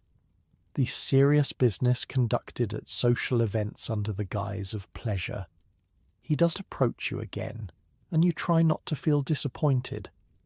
One supper dance doesn't constitute a courtship after all, and a man of his standing has many demands on his attention. It's nearly 3 in the morning when your father finally decides it's time to depart. You're exhausted, feet aching from hours of dancing, head slightly fuzzy from champagne and too little sleep. But as your family moves toward the exit, a footman appears with a folded note. "For Miss Harrington," he says discreetly, pressing it into your hand. You slip it in your reticule without reading it, heart pounding. Your mother is distracted, saying farewell to Lady Sefton, and doesn't notice the exchange. Only in the privacy of the carriage, hidden in the shadows as you roll through London's dark streets, do you dare to unfold the paper. The message is brief, the handwriting now familiar. Hyde Park, the fashionable hour. Look for me near the Serpentine. W. Your chest tightens with a mixture of excitement and anxiety. This is a clear invitation, not proper, not formal, but undeniable. The fashionable hour in Hyde Park is public enough to be respectable, private enough for conversation without constant interruption. "What's that?" Caroline asks, noticing the paper in your hand. You fold it quickly. "Nothing. Just a note about a book I mentioned to Lady Cartwright." She looks sceptical but doesn't press the issue. Your sister has her own secrets, you suspect. At 26, having declined 2 respectable offers, she's carved out a peculiar independence for herself within the constraints of spinsterhood. Your mother is too busy reviewing the evening's triumphs to notice anything amiss. Lady Jersey was most cordial. I think vouchers for Almack's are all but assured. And the way Lord Westmoreland singled you out, everyone noticed. Lady Pembroke looked positively green with envy. The same Lady Pembroke who snubbed her yesterday now put in her place. Your mother's satisfaction is almost comical. Back at the townhouse, Mary helps you undress, exclaiming over the state of your dancing slippers, worn through at the soles after hours of use. "Looks like you had a good time," she observes, helping you into your nightgown. "It was interesting," you admit, thinking of the Marquis, his honesty about his wife, his unexpected invitation. "And?" Mary prompts. "Any promising gentleman? Your mother's been talking about a Marquis to anyone who'll listen." You can't help but smile. Maybe it's too soon to tell. But as you settle into bed, exhaustion pulling you towards sleep, you find yourself replaying the conversation of the evening. The way the Marquis looked at you when he spoke of wanting someone real. The shadow that crossed his face when he mentioned his late wife. The unexpected note inviting you to meet him. Something is happening. Something beyond the usual mechanics of the marriage market. Something that doesn't fit neatly into the rigid rules of Regency courtship. And as you drift off to sleep, the Marquis's note tucked safely beneath your pillow, you wonder if perhaps the real danger isn't scandal or impropriety, but the possibility of genuine feeling in a world designed to suppress it. The next morning dawns bright and clear, perfect weather for the fashionable hour in Hyde Park. You wake early despite your late night, anticipation making sleep impossible. Hyde Park in the afternoon is the see and be seen event of Regency London, a daily parade of wealth and status. Between 5 and 7 in the evening, Anyone of consequence either rides on horseback or drives in their finest carriages along the designated routes, particularly Rotten Row, showing off their finery, their beautiful horses, their fashionable companions. It's essentially an outdoor version of a ball, with the same rules and expectations but with added complications of weather and horsemanship. Another stage for the ongoing performance of courtship and social climbing. The question, as you stare at your wardrobe with Mary's assistance, is how to convince your mother to include Hyde Park in today's schedule without revealing your true motivation, and what to wear for such an encounter. A morning dress won't do for the fashionable hour, but full evening attire would be excessive for daylight. You settle on a walking dress of pale blue muslin, with a matching Spencer jacket and a bonnet trimmed with ribbons that complement the ensemble. Fashionable but not ostentatious, pretty but practical. When you join your mother at breakfast, she's already deep in correspondence, writing notes to cement new social connections made at last night's ball. "Good morning, dear," she says without looking up. "I'm just writing to Lady Jersey. She's invited us to a small musical evening next week. The Marquis is expected to attend." Of course he is. Eligible aristocrats are always in demand for social events. "I was thinking," you begin casually, buttering a piece of toast, "it's such a lovely day. Perhaps we might drive in Hyde Park this afternoon. I've heard the fashionable hour is quite the spectacle." Your mother looks up, a calculating gleam in her eye. "Hyde Park? Yes, I suppose we should make an appearance. Your father mentioned Sir James Merryweather is known to drive his curricle there daily, and several other gentlemen who expressed interest in you last night will likely be present." She doesn't mention the Marquis, which means either she doesn't know he frequents the park or she's being uncharacteristically subtle. Either way, you've achieved your objective without having to reveal the note. "Shall we take the barouche?" you ask, referring to the family's open carriage. "Certainly. Your father can't join us. He has business at his club, but Caroline will accompany us as usual." The morning and early afternoon crawl by at an excruciating pace. You attend church, make obligatory Sunday calls on neighbours, review the invitations that have arrived, and try not to watch the clock too obviously. Finally, at 4:30, the barouche is brought around, and you set off for Hyde Park with your mother and Caroline. The streets are crowded with other carriages heading in the same direction, all of London's elite drawn to this daily ritual of social display. Your mother has dressed with particular care: a new bonnet, her best carriage dress, an expensive shawl draped artfully around her shoulders. This is her element, the public arena where connections are made, gossip exchanged, and matrimonial campaigns advanced. As the carriage enters the park, you're struck by the spectacle. Hundreds of people promenading on foot, elegant ladies on horseback, gentlemen showing off their fine horsemanship, carriages of every description from modest gigs to elaborate barouches with liveried footmen. Your eyes scan the crowd, searching for a familiar figure. "The Serpentine," he'd said. "Look for me near the Serpentine." "There's Lady Worthington," your mother says, directing the coachman to slow down as she waves to an acquaintance in a passing carriage. "And the Brightons walking just there. Edward Brighton is looking your way, dear. Smile." You obediently smile and wave to the young clergyman, who blushes visibly at being noticed. Poor Edward.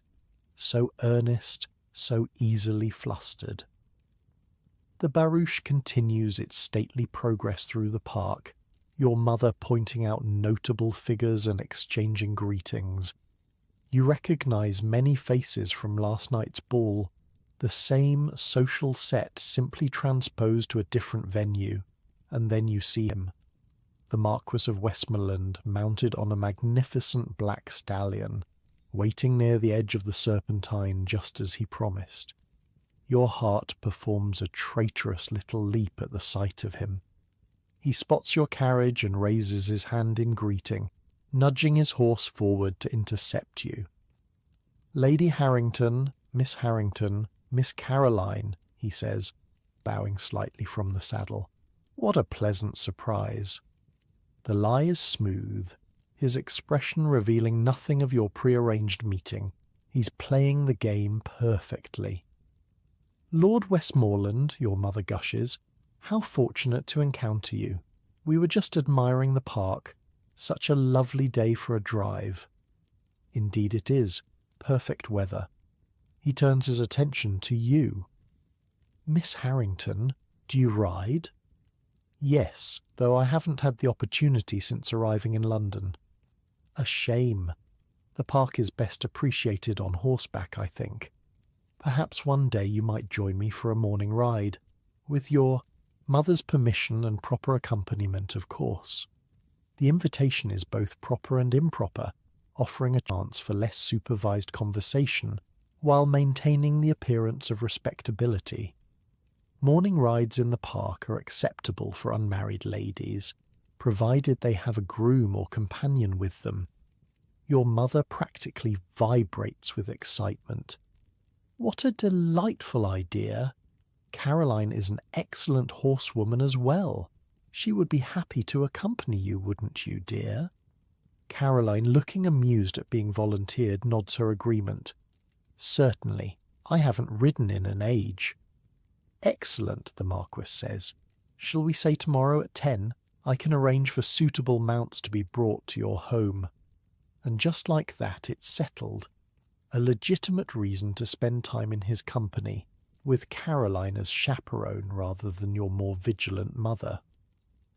As the carriage moves on, and the Marquis tips his hat in farewell, your mother can barely contain her glee. A riding invitation, that's significant, you know, quite personal, and arranging horses for you, that shows real interest. You murmur agreement, but your mind is on tomorrow morning. The note, the deliberately orchestrated chance meeting, the riding invitation. The Marquis is pursuing you with clear intent, navigating the rigid rules of Regency courtship with the skill of someone who knows exactly how far those rules can bend before breaking. The question is, what does he truly want? A suitable wife for his position? A stepmother for his daughter? Or something else entirely? As the barouche continues its circuit of the park, you watch the social pageant unfold around you. The Regency courtship dance in all its complex glory, with its subtle signals and coded behaviours. A world where a book of poetry can be more intimate than a kiss, where a morning ride can be both innocent and laden with meaning. A world you're only beginning to understand. Morning comes with pale spring sunshine streaming through your curtains and the distant sounds of London already stirring. You've barely slept, anticipation making rest impossible.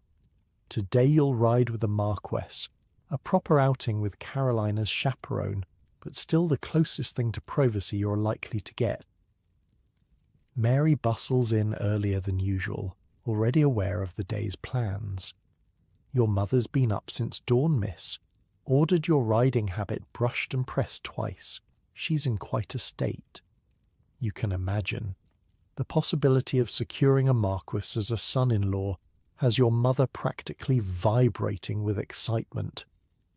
She's also instructed cook to prepare refreshments for when you return, in case his lordship accompanies you back to the house, Mary continues, laying out your riding clothes.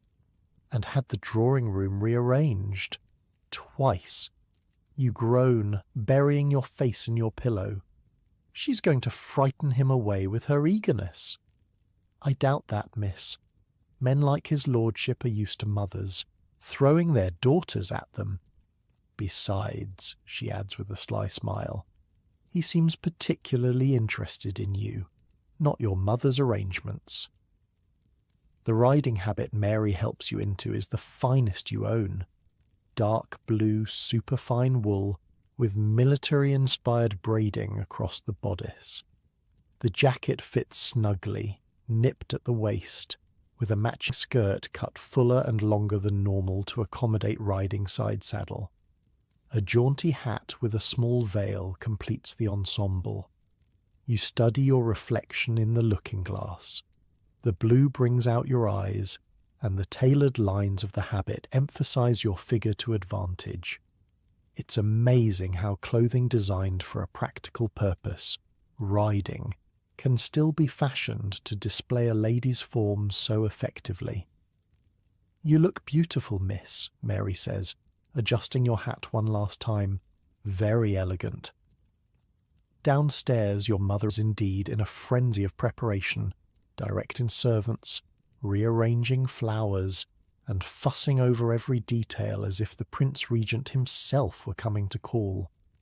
"Ah, there you are," she exclaims when she sees you. "Excellent. The habit fits perfectly. Remember to sit straight in the saddle. Nothing is less appealing than poor posture on horseback. And don't gallop. It's unladylike. A gentle canter at most." You accept a light breakfast, too nervous to eat much.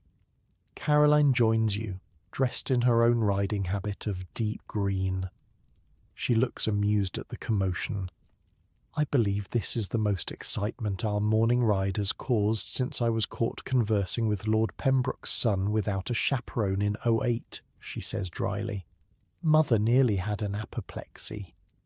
"What happened with Lord Pembroke's son?" you ask, curious. Caroline rarely speaks of her own experiences during her season. She shrugs, a shadow crossing her face. "Nothing of consequence. He was required to marry his cousin the following month, a match arranged in infancy. We were merely talking about books. There's more to that story, you suspect. But before you can inquire further, a commotion at the front door announces the arrival of horses. Your mother hustles you both outside where the Marquis waits, mounted on the same magnificent black stallion from yesterday. Beside him, a groom leads 2 fine mares, one chestnut, one dapple grey, clearly high-quality animals from his own stables. "Lady Harrington, Miss Caroline," he greets you, dismounting smoothly. "I trust the mounts I've brought meet with your approval. The chestnut is Penelope, gentle but spirited. The grey is Athena, a bit more sedate but very reliable." Caroline moves to the grey mare, stroking her nose with the confidence of an experienced horsewoman. "She's lovely. Thank you for arranging this, Lord Westmoreland." You approach the chestnut, who eyes you with intelligent interest. "Hello, Penelope," you murmur, letting her sniff your hand before gently patting her neck. She's usually reserved with strangers, the Marquess observes, watching the interaction. She must sense a kindred spirit. The double meaning isn't lost on you. Gentle but spirited. Is that how he sees you as well? A mounting block is brought, and the Marquess himself assists you onto Penelope's back, his hands at your waist as he lifts you into the side saddle. Even through layers of clothing, the contact sends a jolt through you. He lingers a moment longer than strictly necessary, eyes meeting yours before he steps back. "Shall we?" he asks, remounting his stallion. The park is beautiful this time of morning before the crowds descend. Your mother waves you off with a stream of last-minute instructions. Be back by noon. Don't overtire yourself. Remember all she's taught you about proper conversation. You're relieved when you're finally moving away, the horses' hooves clattering on the cobblestones. The ride to Hyde Park is brief, the 3 of you proceeding at a sedate pace through London's morning traffic. Caroline positions herself slightly behind you, and the Marquess, close enough to serve as chaperone, far enough to allow some semblance of private conversation. She's being surprisingly accommodating given her usual vigilance. Your sister is remarkably tactful, the Marquis observes, as if reading your thoughts. She has her moments, you agree. Though I'm surprised Mother allowed her to be our only chaperone. It's unusually trusting, he laughs. I suspect she's calculated the risk and decided a Marquis is worth bending the rules for. Besides, we're in public, heading to a public park. Hardly a situation ripe for scandal. True. Though if the Countess is to be believed, just conversing with you is enough to set tongues wagging. Ah, you've met Lady Wexford. A formidable woman. She was my mother's closest friend. This surprises you. She didn't mention that when she was discussing your eligibility. He winces slightly. Did she subject you to that? My apologies. The Countess has decided views on suitable matches for every one of her acquaintance. She means well. She seemed to think your first wife was spirited, you venture, curious about the woman who had captured his heart so completely. A shadow crosses his face, but he doesn't close off as he did at the ball. Eleanor was unconventional, brilliant, opinionated, with little patience for society's strictures. I imagine that's what Lady Wexford meant by spirited. She sounds remarkable. She was. He's quiet for a moment, then adds, You remind me of her in some ways. Not in appearance. Eleanor was fair while you're dark, but in spirit. That same unwillingness to simply play the expected role. You're not sure how to respond to this. Being compared to his beloved dead wife is both flattering and unsettling. Before you can formulate a reply, you arrive at Hyde Park's gates, and the conversation naturally shifts. The park is peaceful at this hour, with only a few other riders and the occasional early morning walker. Dew still clings to the grass, sparkling in the strengthening sunlight. The serpentine gleams like polished silver, a pair of swans gliding serenely across its surface. It's beautiful, you say, drinking in the rare expanse of nature amid London's urban sprawl. Almost as good as Derbyshire, he asks with a smile. A poor substitute for real countryside, but I'll take what I can get. You ride at a gentle pace along the bridle paths, the Marquess pointing out landmarks and sharing anecdotes about the park's history. Caroline drops back even further, allowing you more privacy while still maintaining propriety. After a while, when you're comfortably established in a rhythm, the Marquess turns the conversation to more personal matters. Tell me about your home, he says. Not the polite version you share at dinner parties, but the real Derbyshire. What do you miss about it? The question catches you off guard. Not the usual society small talk. You find yourself answering honestly. The hills, the vastness of the sky, the silence, real silence, not just the absence of carriages and street vendors, but profound quiet where you can hear the wind in the grass, the freedom to walk for hours without seeing another soul. He nods, understanding in his eyes. I feel the same about my country estate in Northumberland. London has its attractions, but it's never truly home. Is that where your daughter is now, Northumberland? Yes, with her nurse and my sister as companion. Margaret, my sister, practically raised her this past year while He hesitates. While I was less than present. There's pain there, and perhaps guilt. You can read between the lines. A grieving widower, perhaps not as attentive to his child as he now wishes he had been. What's she like, your daughter? His face softens, pride evident. Elizabeth is 5, precocious, stubborn, and entirely too clever for her own good. She has her mother's eyes, and, I fear, my temper. She sounds wonderful. She is, and terrifying. I never thought I could love someone so fiercely. He pauses. I plan to bring her to London soon. Margaret thinks it's time she had more society than just the household staff and village children. The fact that he's sharing these details about his daughter feels significant, more intimate somehow than the flirtation of dance floors and supper tables. This is his real life, not the social performance of the season. The conversation flows easily after that, covering books you've both read, places you've visited, childhood memories.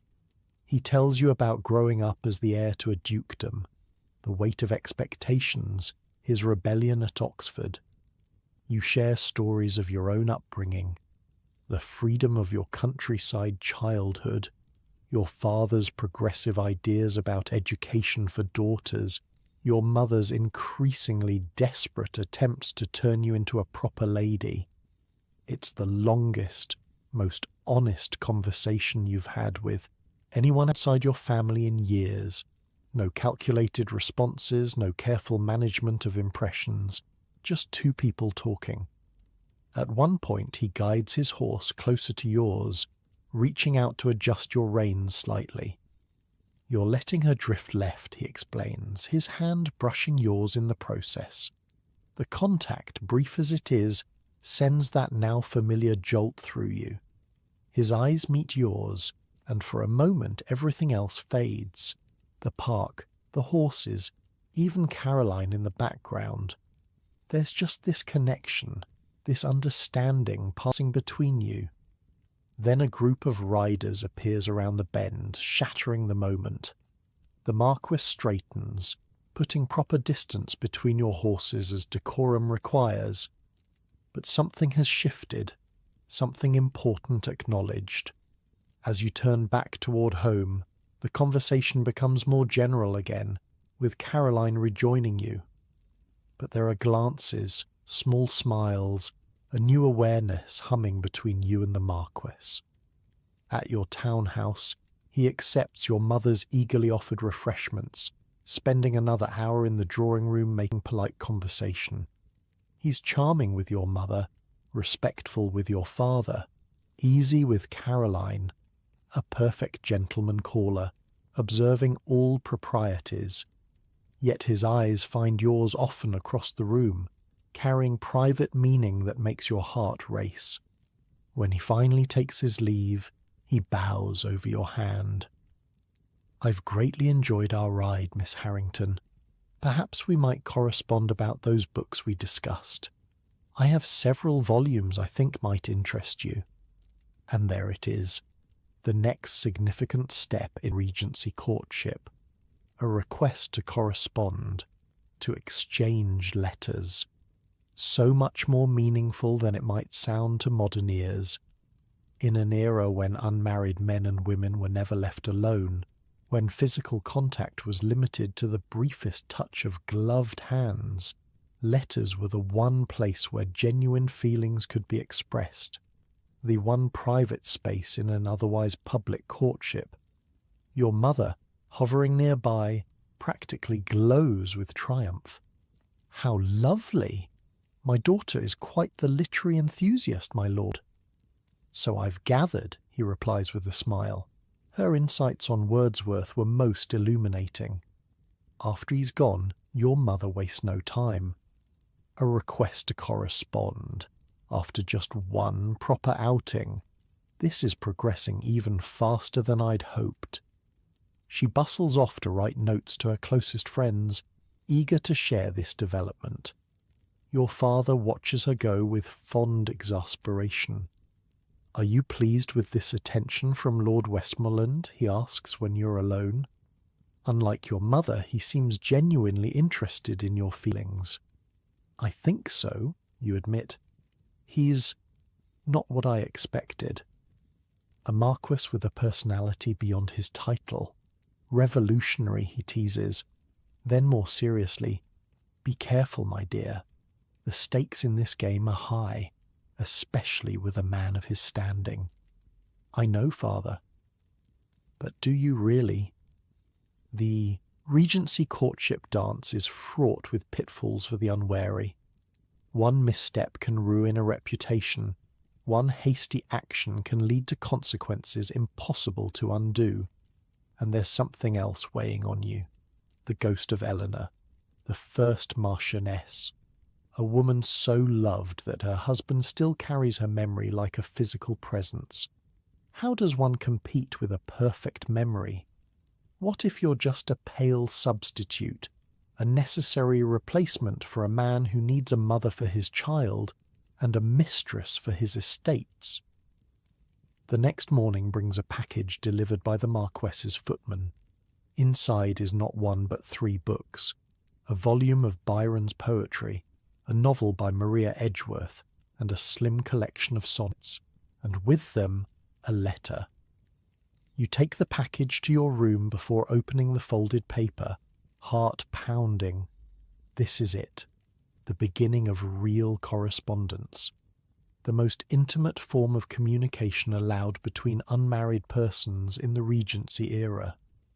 His handwriting is bold and clear, the same decisive script from the Wordsworth note. Miss Harrington. I find myself thinking of our conversation in the park long after we parted. It is rare to discover someone with whom conversation flows so naturally, rarer still to find genuine insight rather than rehearsed opinions. The Byron is from my own library. You'll find some passages marked that particularly struck me. The Edgeworth, I thought, might amuse you as we discussed the foibles of the marriage market. The sonnets are perhaps indulgent, but certain lines reminded me of your observations about London's distinct lack of trees. I would be most interested in your thoughts on any or all of these volumes should you find time to peruse them. Until our next meeting, Westmoreland.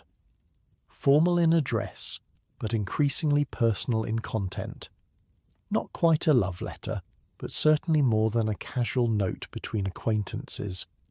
The fact that he sent books from his personal library rather than newly purchased volumes adds another layer of meaning. These are books he's read, perhaps treasured. Sharing them is sharing something of himself. And passages marked?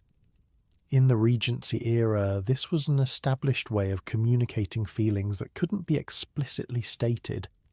The recipient would find the marked passages and read them as personal messages from the sender. Your hands tremble slightly as you open the Byron, finding the first marked passage. She walks in beauty, like the night, of cloudless climes and starry skies, and all that's best of dark and bright. Meet in her aspect and her eyes. Your breath catches. This can't be casual. Marking such a famous love poem and sending it to you, it's a clear declaration of admiration, perhaps even something deeper. You flip through, finding other passages similarly romantic in nature. The Edgeworth novel has fewer markings, mostly humorous observations about social climbing and marriage-minded mamas that make you smile. But the slim volume of sonnets has the most extensive markings of all. Line after line about nature's beauty, about finding peace in wild places, about the stifling constraints of society compared to the freedom of hillsides and forests. He's understood perfectly what you miss about home, what you find lacking in London despite all its glamour. The intimacy of it, of someone selecting words that speak directly to your heart, your experiences, is overwhelming. This is what makes correspondence such a significant step in courtship. Letters allow a kind of emotional honesty impossible in the public arenas of balls and dinner parties. You sit at your writing desk, preparing to compose a reply. This is delicate ground. Too formal would suggest disinterest. Too warm might seem forward. And anything you write will be read not just by the Marquess, but potentially by future generations if the courtship progresses to marriage. Letters are kept, saved, sometimes even published posthumously. The pressure is immense. Each word must be chosen carefully, each sentiment balanced between propriety and genuine feeling. But as you dip your pen in ink, You find yourself thinking not of rules or consequences, but of the man himself, the way his eyes crinkled when he laughed, the gentleness with which he spoke of his daughter, the understanding that passed between you in those unguarded moments on horseback, and suddenly the words come easily. Lord Westmoreland. Your generous literary gifts arrived safely and have provided most welcome companionship on a rainy London morning. I confess I turned first to Byron, curious about your marked passages. I find your selections reveal as much about the reader as the poet, a man of deeper sensibility than drawing-room conversation might suggest. The Edgeworth made me laugh aloud at its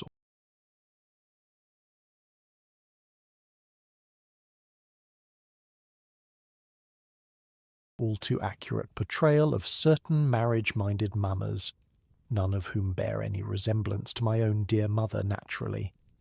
And the sonnets, those spoke most directly to my heart, particularly lines about stone forests where no birds sing. How perfectly that captures my impression of London. I wonder, my lord, if all avid readers find themselves in the pages of others' words, or if this tendency to see one's own thoughts reflected in poetry is a peculiar affliction of those who feel somewhat out of step with the world around them. With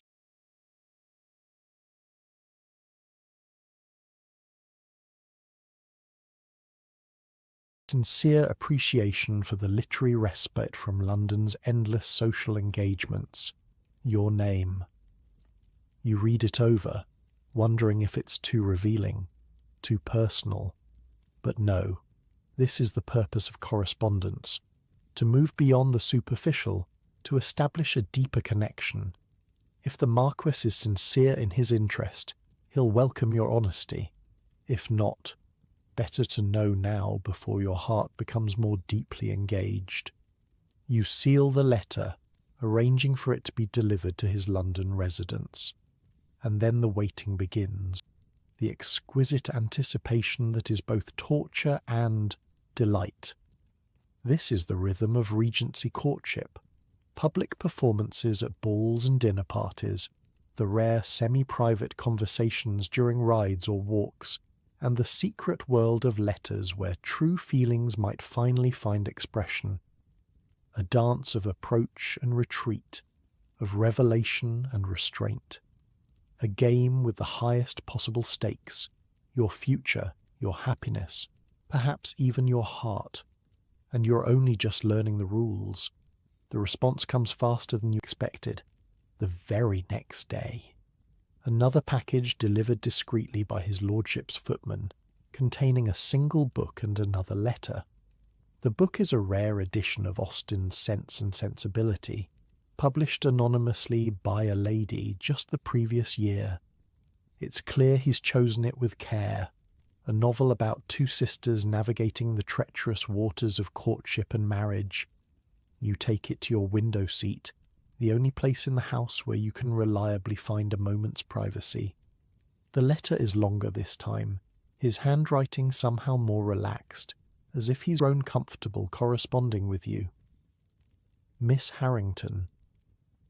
Your letter was a breath of fresh air in an otherwise tedious day of estate business.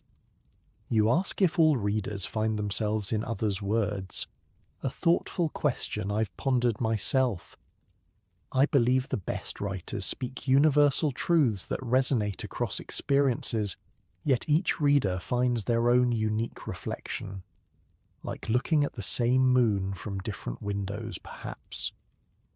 I've sent Austen's novel, which I suspect you've already read but might enjoy revisiting. Her sharp observations about our society's marriage market seem particularly relevant to our conversations. Marianne's romantic sensibilities versus Eleanor's practical sense. I wonder which sister you find yourself sympathizing with more. My daughter Elizabeth arrives in London tomorrow.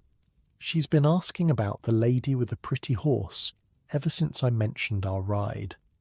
At 5, her understanding of adult relationships is limited to fairy tales, but she's surprisingly perceptive in her assessments of character. I find myself curious about how she might respond to you. This brings me to a request. My sister Margaret is hosting a small gathering at our London home this Saturday. Nothing formal, merely afternoon tea with a few close acquaintances. Elizabeth will be there, and I would be honoured if you and your family would join us. It would give you a chance to meet the other half of my small family in a setting less structured than the usual society functions. I await your response, both to this invitation and to your thoughts on Marianne versus Eleanor. Yours, Westmoreland. Your heart beat faster at the signature. Yours, not sincerely or respectfully or any of the standard closings, but the possessive yours. In the coded language of Regency correspondence, this is significant, a clear indication of deepening feelings, and the invitation itself, to his home to meet his daughter and sister. This goes beyond the casual social interactions of balls and park outings. This is entry into his private world, his family circle. In Regency courtship terms, it's tantamount to a declaration of serious intent. Your mother will be ecstatic, your father cautious but pleased, and you press the letter to your chest, emotions swirling, excitement, yes, but also anxiety. The stakes are rising. This is no longer just an interesting flirtation with a handsome marquess. This is rapidly becoming something that could determine the entire course of your life. And there's his question about Austen's heroines. Marianne with her passionate romanticism versus Eleanor with her practical sense. It's not just literary discussion. It's him trying to understand your character, your values, how you might approach love and marriage. You spend the morning composing your reply, weighing each word carefully. Lord Westmoreland. You've intuited correctly that I am already acquainted with Miss Austen's novel, but revisiting it through fresh eyes is always a pleasure. As for your question about the Dashwood sisters, I confess I find myself split between them. I admire Eleanor's composure and sense, yet understand Marianne's longing for something beyond mere comfort and security. Perhaps the ideal lies somewhere between, practical enough to navigate life's challenges, passionate enough to make that life worth living. I would be delighted to accept your invitation for Saturday, and I'm certain my parents and sister will join me gladly. The opportunity to meet your daughter and sister is most welcome. I must admit to some curiosity about Elizabeth. Children's perceptions are often unclouded by the social pretenses we adults maintain. What fairy tales are her favourites? At her age, I was particularly drawn to stories where the heroines embarked on adventures rather than waiting to be rescued, much to my mother's dismay. Until Saturday, your name. You deliberate over the signature, finally settling on your name alone. Not quite as bold as his yours, but more personal than a formal closing. A small step, but in the dance of Regency courtship, every step matters. When you tell your mother about the invitation, her reaction is everything you anticipated.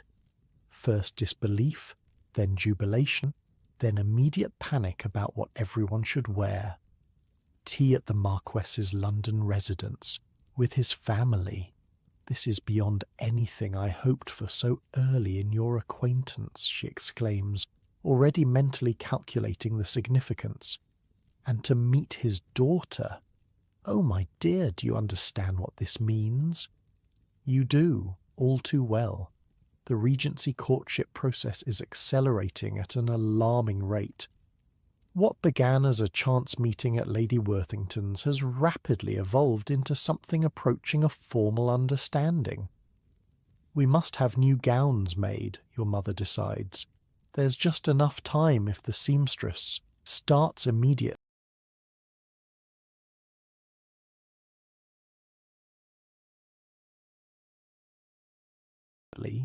Something elegant but not ostentatious. We don't want to appear too eager, though of course we are. And your hair. Perhaps we should try a different style and... Mother, you interrupt gently. It's afternoon tea, not a presentation at court. I think my blue day dress will be perfectly adequate. She looks scandalized. Adequate? My dear, nothing about this situation calls for adequate. This is the Marquess of Westmoreland, heir to the Duke of Harrington.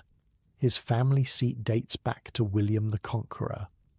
Your father, entering in time to hear this exchange, chuckles.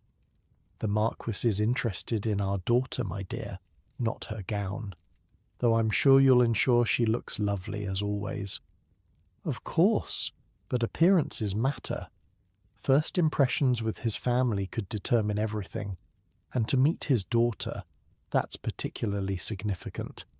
Men in his position are extremely careful about introducing potential stepmothers to their children. She's right about that, at least. In the Regency world, where divorce is nearly impossible and death in childbirth common, second marriages are frequent among the aristocracy.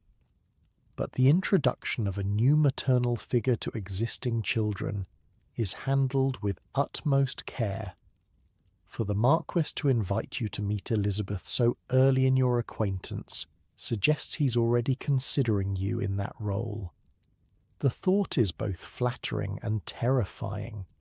You've barely begun to envision him as a potential husband, let alone yourself as a mother to his child.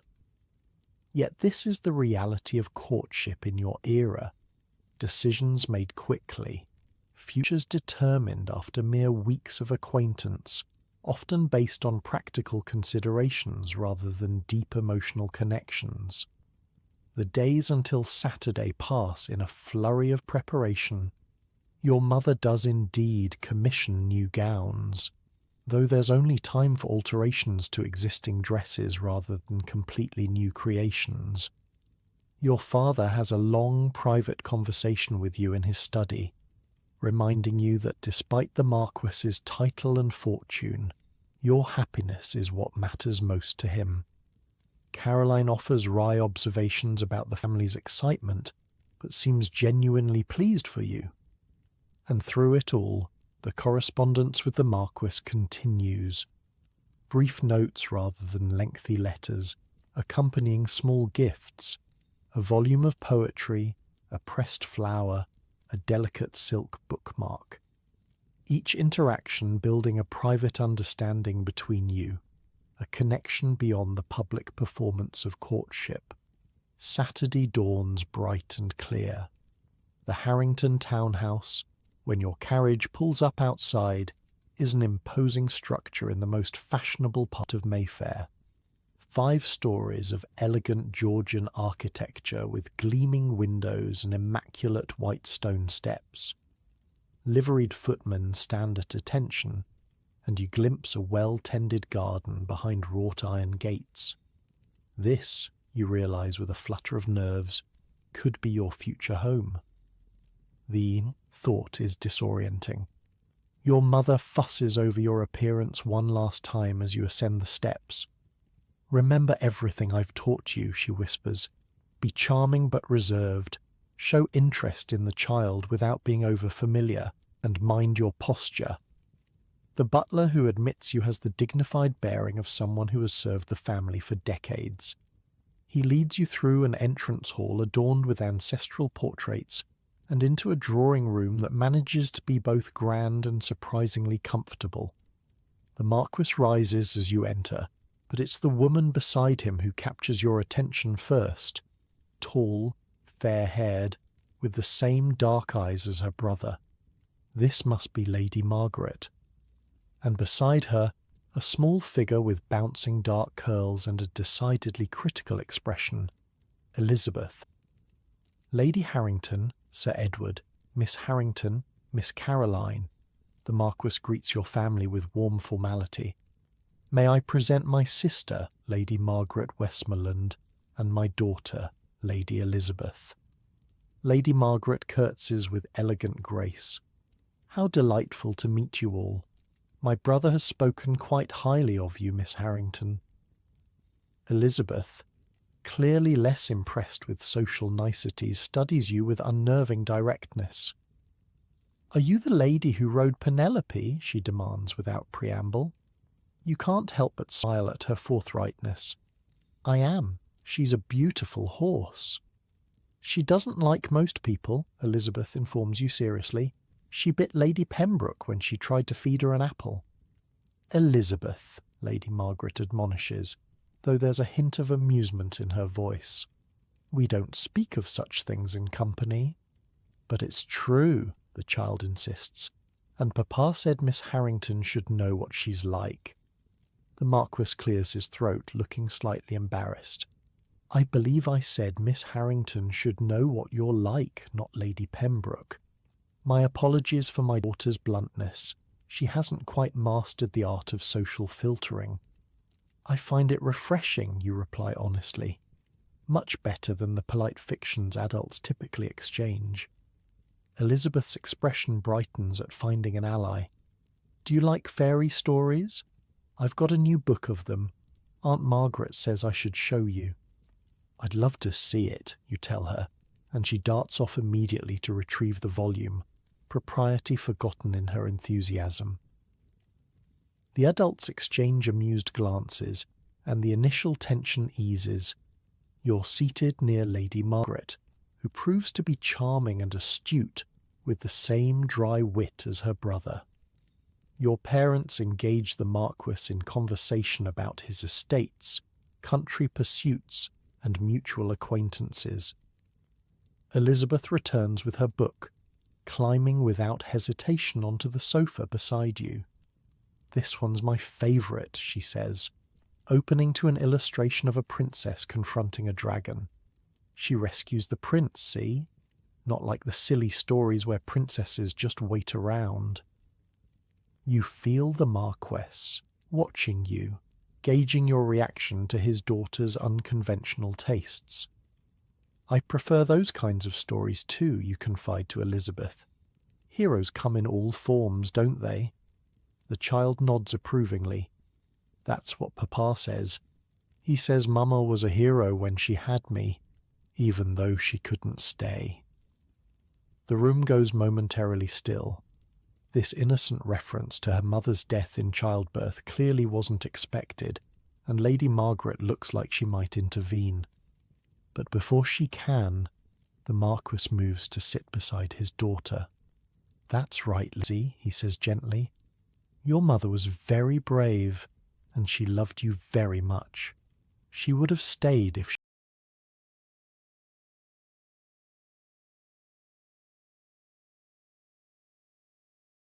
she could. The simple, honest acknowledgement of loss strikes you deeply. No platitudes, no awkward avoidance of the subject, just truth, delivered with love and an assumption that Elizabeth can handle it. The child nods, seemingly satisfied, then turns back to you. Do you know how to make daisy chains? Aunt Margaret does, but she's not very good at it. Her fingers are too big. Lady Margaret laughs. Such flattery! But yes, my clumsy attempts are rather pitiful compared to her nursemaid's expert creations. I used to make them all the time at home, you tell Elizabeth. Perhaps we could go into the garden later and try. The girl's face lights up. Yes. Papa, may we go to the garden with Miss Harrington after tea? If Miss Harrington is agreeable, and if you remember your manners for the rest of the visit, he replies with fond sternness. Tea is served, an elegant affair with delicate sandwiches, small cakes, and the finest china. The conversation flows easily, with none of the strained politeness that characterizes most society gatherings. Lady Margaret asks thoughtful questions about your interests and education, seeming genuinely curious rather than merely polite. My brother tells me you're quite the literary enthusiast, she says as she pours another cup. Have you read Mrs. Radcliffe's latest? The Italian? Yes, though I confess I preferred Udolpho. The mysterious veiled picture made a greater impression than anything in the newer work. Exactly my thought, though I found the resolution rather disappointing. All that suspense for such a mundane explanation. You're surprised to find yourself genuinely enjoying Lady Margaret's company. She's intelligent and well-read, with opinions of her own rather than merely echoing popular sentiment. The easy rapport between her and her brother speaks of a close relationship built on mutual respect. After tea, true to his word, the Marquis allows Elizabeth to lead you into the garden to make daisy chains. Your mother looks momentarily alarmed at this separation from the main group, but Lady Margaret smoothly suggests a tour of the ground floor for the rest of the party, giving you a discreet wink as she leads them away. The garden is a surprisingly extensive space for a London townhouse, with carefully tended flower beds, gravel paths, and a small fountain at its centre. Elizabeth chatters happily as she gathers daisies, telling you about her pony at the country estate, her lessons with her governess, and her cat who had kittens last month. You sit together on a bench in the sunshine, showing her how to pierce the stems with your thumbnail to create perfect links in the chain. Her small fingers are clumsy but determined, her brow furrowed in concentration. Papa says you live in the country usually, she says after a while. Do you like London better? I like different things about each place, you tell her. London has theatres and museums and interesting people to meet, but the country has more space, more quiet, more freedom. She nods sagely. I like the country better too. Papa says we'll go back to Westmoreland Hall soon. Would you come visit us there? The innocent question catches you off guard. Well, that would depend on your father's invitation and my parents' permission. I'll ask him, she decides with the confidence of a child accustomed to getting her way. He likes you. He smiles more when you're here. Before you can formulate a response to this startling observation, footsteps on the gravel path announce the Marquess's approach. He looks at the daisy chains in progress and smiles. I see you've found a more skilled instructor than your poor aunt, he says to Elizabeth, who beams proudly as she holds up her somewhat lopsided creation. Miss Harrington says she'll come visit us at Westmoreland Hall, the child announces. You feel your cheeks warm. I said any visit would depend on your invitation and my parents' permission, you clarify hastily. The Marquis looks amused rather than discomfited by his daughter's presumption. Well, as it happens, I've just been discussing summer plans with your parents. My sister is hosting a house party at Westmoreland Hall next month, and your family's been kind enough to accept our invitation. This is news to you, and significant news at that. A country house party is an entirely different level of intimacy than London society events. Extended time together in a less formal setting, away from the constant scrutiny of the ton. It's during such gatherings that many courtships advance to formal engagements. Your mother has been busy indeed. Elizabeth claps her hands in delight. I can show you my pony, and the treehouse, and the secret passage behind the library. Secret passage, you echo, intrigued despite yourself. The Marquis laughs. More of a servant's corridor, but it does have a hidden door in the panelling. Elizabeth discovered it last summer and has been using it to dramatic effect ever since, jumping out to startle unsuspecting visitors.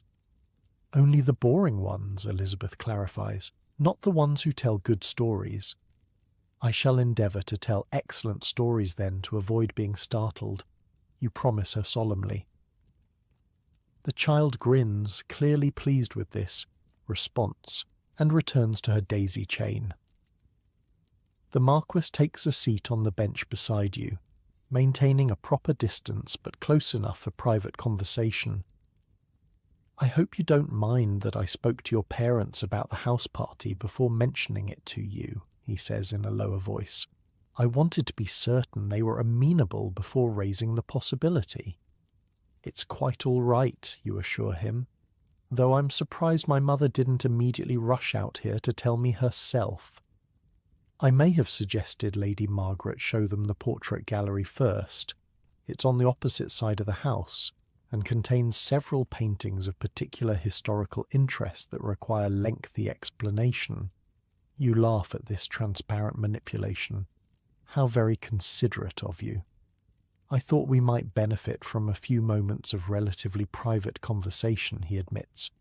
"Our correspondence has been meaningful to me, but there are things better said in person than in writing."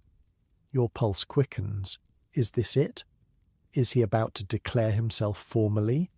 To request permission to court you officially? But Elizabeth chooses that moment to insert herself between you, proudly displaying her completed daisy chain. "Look, I finished it. Will you wear it, Miss Harrington?" The moment breaks, and the Marquis sighs with a mixture of frustration and fondness as his daughter crowns you with flowers. Whatever he intended to say remains unspoken as your parents and Lady Margaret rejoin you in the garden. The visit concludes with warm farewells and confirmation of plans for the house party in June. Lady Margaret embraces you like an old friend, promising to write with details about the planned activities. Elizabeth extracts a promise that you'll help her make more daisy chains at Westmoreland Hall, and the Marquis kisses your hand in parting, his dark eyes conveying unspoken meaning. "Until our next meeting," he says softly, "which I hope will be soon." In the carriage ride home, your mother can barely contain her excitement.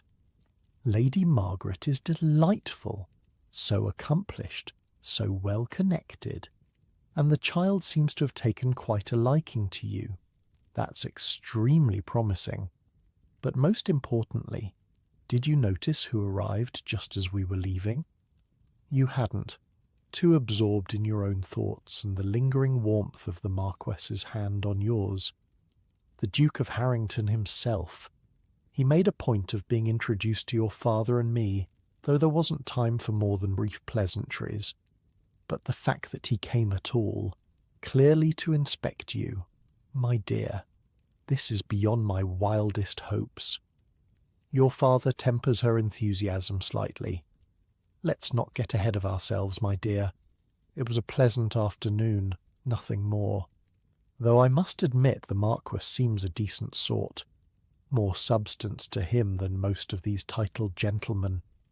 Caroline, who has been uncharacteristically quiet, adds her own observation. "His sister is surprisingly genuine.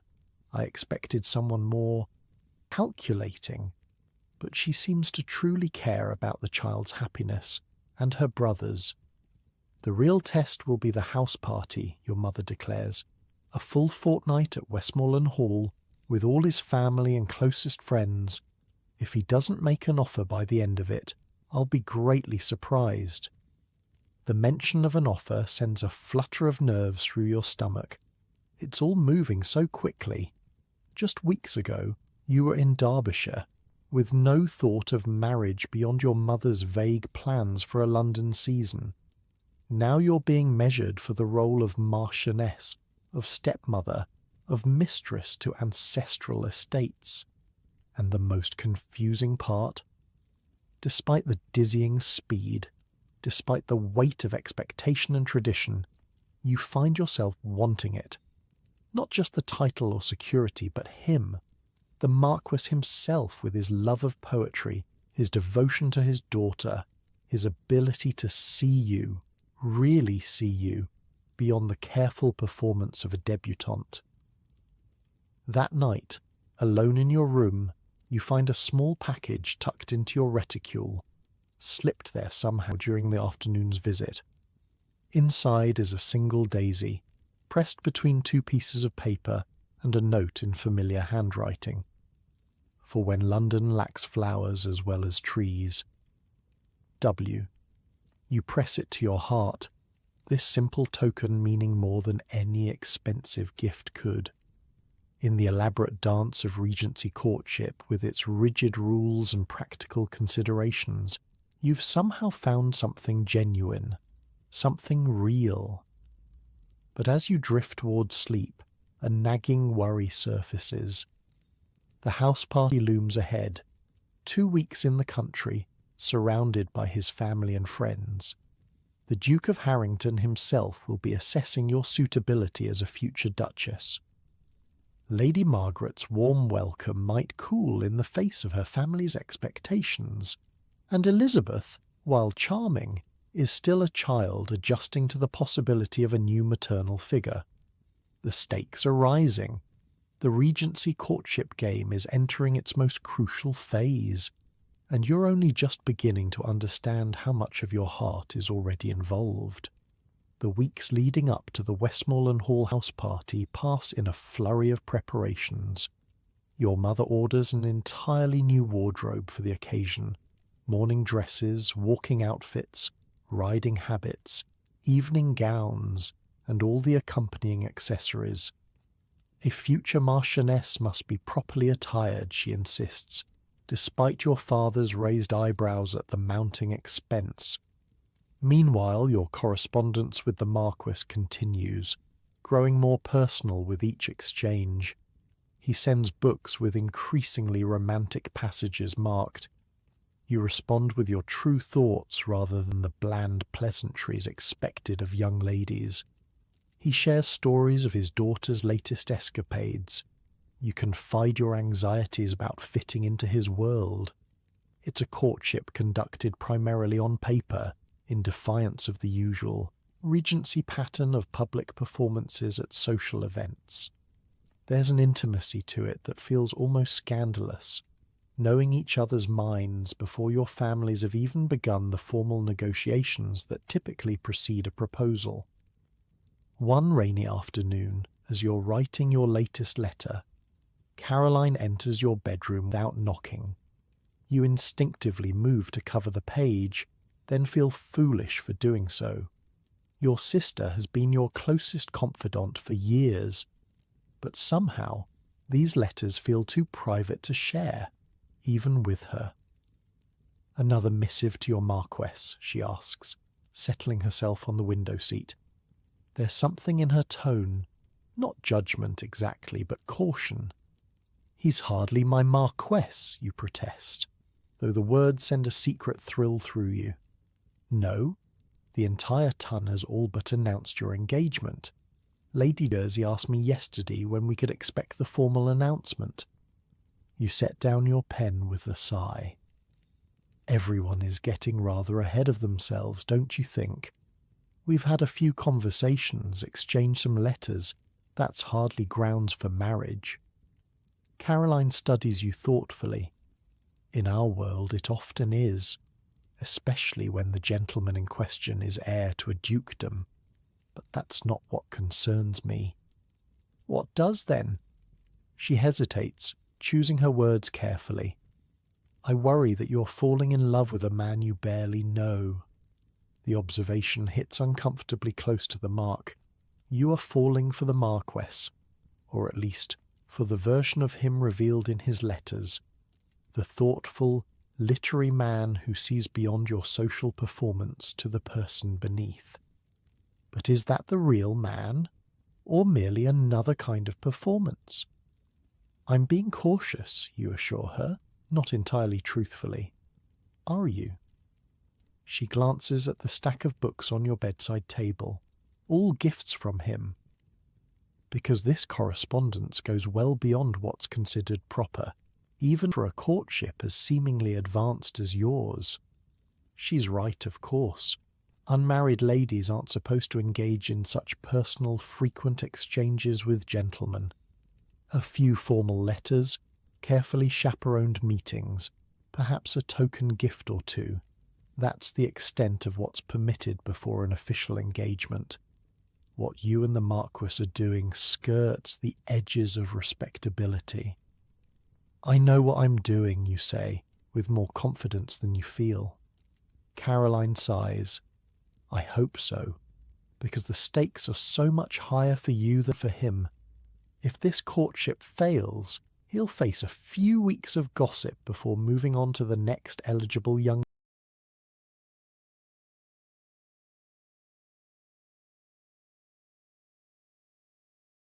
lady. You'll be marked as the girl who almost caught a Marquis but couldn't seal the matter. Every future prospect will wonder why he withdrew. It's a sobering thought, and not one you've allowed yourself to dwell on. The Regency courtship game is inherently unequal. Men can walk away relatively unscathed from an unsuccessful courtship. Women often can't. You sound like you're speaking from experience, you observe quietly. A shadow crosses her face. Perhaps I am. For the first time you wonder if there's more to Caroline's spinsterhood than mere choice. Had there been someone years ago whose courtship ended badly? Is that why she's never accepted any of the respectable offers that came her way? Before you can ask, your mother bursts into the room waving a letter. Wonderful news. Lady Margaret has written with details of the house party. The Duke and Duchess will be in residence the entire fortnight, along with the Earl and Countess of Pembroke, Lord and Lady Cartwright, and several other distinguished guests. Her eyes gleam with social ambition. This is even better than I hoped. Half the aristocracy will witness your triumph. Mother, please, you protest. Nothing is decided yet. She waves away your caution.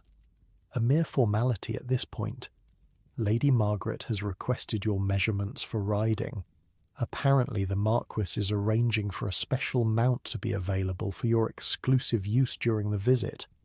If that's not a declaration of intent, I don't know what is. After she sweeps out to share the news with your father, Caroline gives you a pointed look. Like I said, the Ton has decided your future. I just hope it's what you truly want. Her words stay with you as the day of departure approaches. Is this what you want? Marriage to a man you've come to know primarily through letters and brief chaperoned encounters? A lifetime as the Marchioness of Westmoreland, eventually Duchess of Harrington, stepmother to Elizabeth, mistress of vast estates? It sounds like a fairy tale, but fairy tales rarely mention the sacrifices required of their heroines. 2 days before you're set to leave for Westmoreland Hall, an unexpected visitor arrives at the townhouse, Lady Wexford, the elderly countess who first mentioned the Marquis to you. She appears without warning, imperiously informing the butler that she won't be turned away despite the early hour. Your mother receives her in the drawing-room, baffled by this unprecedented call from such a prestigious figure. You're summoned down immediately. "Ah, there you are, girl," Lady Wexford says as you enter. "Sit down. We need to talk." You obey, exchanging a confused glance with your mother, who looks equally perplexed. "I'll be direct," the Countess continues, once tea has been served and the servants dismissed.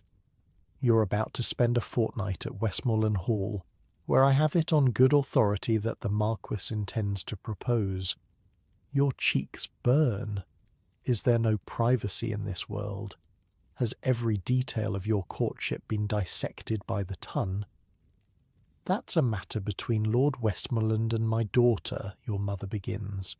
But Lady Wexford cuts her off with a wave of her bejewelled hand. "Spare me the pretense. We all know why girls are paraded around London every season. The only question is whether they're prepared for what comes after. The wedding."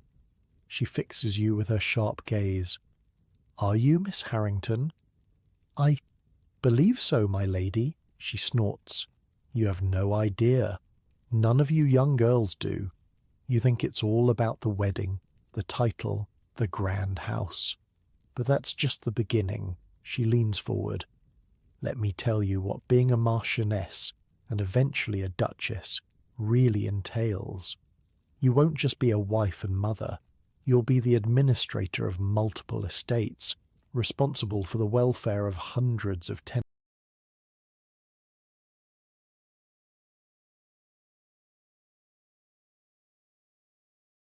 Families.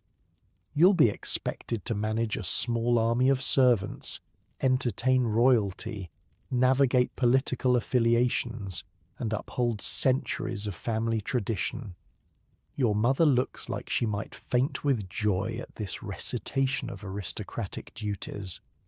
You, however, feel a knot of anxiety forming in your stomach. Eleanor, the First Lady Westmoreland, struggled with these responsibilities, Lady Wexford continues. Brilliant girl, but not raised for such a position. It caused tensions in the marriage. This revelation startles you. The Marquis has spoken of his late wife with nothing but reverence. The idea that their marriage might have been troubled in any way contradicts everything he's led you to believe. What sort of tensions, you ask, unable to help yourself? The Countess gives you an approving look, as if you've passed some sort of test by asking directly. She was a scholar's daughter, educated, opinionated, used to intellectual freedom. The constraints of her position chafed, and the Duke, Westmoreland's father, is a traditionalist who expected his son's wife to conform to his notion of what a future duchess should be. Did the Marquis not support his wife? The question feels almost treasonous, but you need to know. He tried, Lady Wexford says after a moment, but he was caught between loyalty to his wife and duty to his family. It's not an easy position. She studies you intently. You'll face the same challenges, girl. The Duke will have very specific expectations of his son's second wife. Are you prepared to meet them, even if they conflict with your own inclinations, or with what the Marquis has led you to believe married life with him will be like? The blunt question leaves you speechless. You've been so caught up in the romance of the courtship, the fairy tale of catching a Marquess's eye, that you've given little thought to the practical realities of the marriage that might follow. The constraints, the expectations, the potential conflicts between duty and personal happiness. I don't know, you admit finally. Lady Wexford nods, seemingly satisfied with this honest answer. Good. Acknowledging what you don't know is the beginning of wisdom. She rises with the aid of her cane. I've said my piece. What you do with it is your own affair. After she leaves, your mother is practically apoplectic. The nerve of that woman! Coming here with such improper warnings, filling your head with doubts right before the house party. What could she possibly have been thinking? That she was doing me a kindness, you reply quietly, by telling me things no one else would. Kindness, your mother scoffs. She was being meddlesome. Pay her no mind, dear. Old women love to cast shadows on young people's happiness. But you can't dismiss Lady Wexford's warning so easily. That night you reread the Marquess's letters, searching for hints of the tension she described. There's nothing explicit, of course. But you notice now what you missed before, how rarely he mentions his father, how he sometimes alludes to family obligations with a certain weariness. Had you been so dazzled by the prospect of a fairy tale romance that you missed the warning signs? Or is Lady Wexford simply a bitter old woman trying to sabotage someone else's happiness? The following morning brings another letter from the Marquis, this one containing practical details about your journey to Westmoreland Hall. But at the end, there's a postscript that catches your attention. P.S. I've just learned that my father has invited the Pembrokes to join our house party, including their daughter, Lady Sophia. I should warn you that she and I were once briefly linked in the gossip columns, though there was never any truth to it. Unfortunately, Lady Sophia sometimes behaves as if there was. Please don't let her theatrics disturb you. My affections are entirely elsewhere. The warning should reassure you, but instead it adds to your growing sense of unease. Another complication, another aspect of his life you know nothing about. How many other brief links exist in his past? How many other women might appear at this house party with expectations or grudges? For the first time, you find yourself questioning whether you're truly prepared for what awaits at Westmoreland Hall. That evening, unable to settle your thoughts, you seek out Caroline in her room. She's reading by the fire, looking up with surprise when you enter. "Couldn't sleep?" she asks, marking her place in the book. "Too much on my mind." You settle into the chair opposite hers. "Caroline, may I ask you something personal?" She raises an eyebrow. "You may ask. I may choose not to answer." "Fair enough." You gather your courage. "Was there someone before? Someone whose courtship ended badly?" The question hangs in the air between you. For a moment you think she won't answer. Then she sighs, setting aside her book entirely.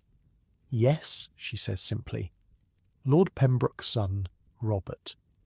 The revelation stuns you. The same Pembrokes who will be at Westmoreland Hall? The ones connected to Lady Sophia? She nods, a wry smile twisting her lips. "The very same.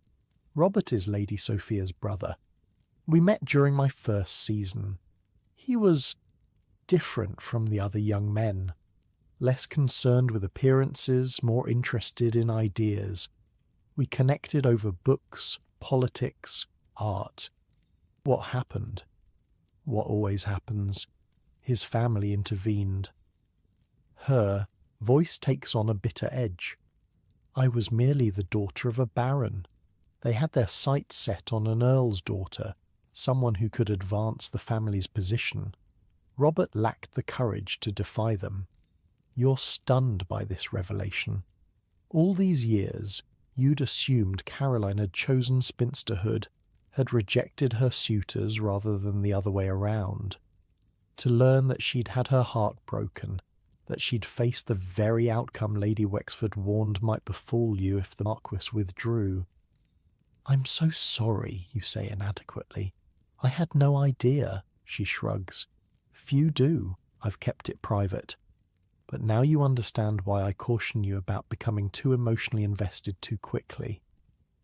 These aristocratic families have agendas that go beyond romantic attraction.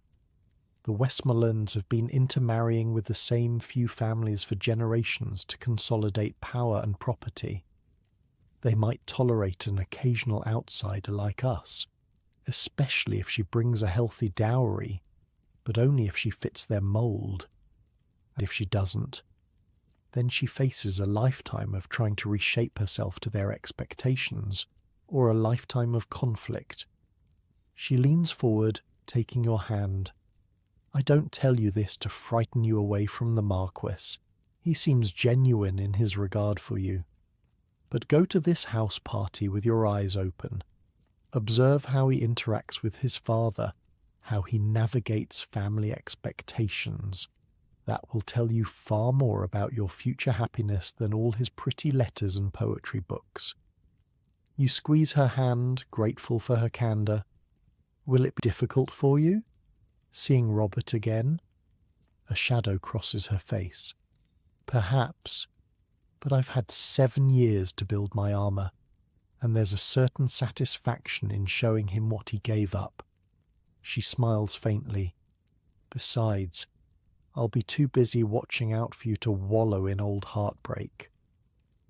The conversation gives you a new appreciation for your sister. All these years, you've seen her as the family spinster, the cautionary tale of opportunities missed.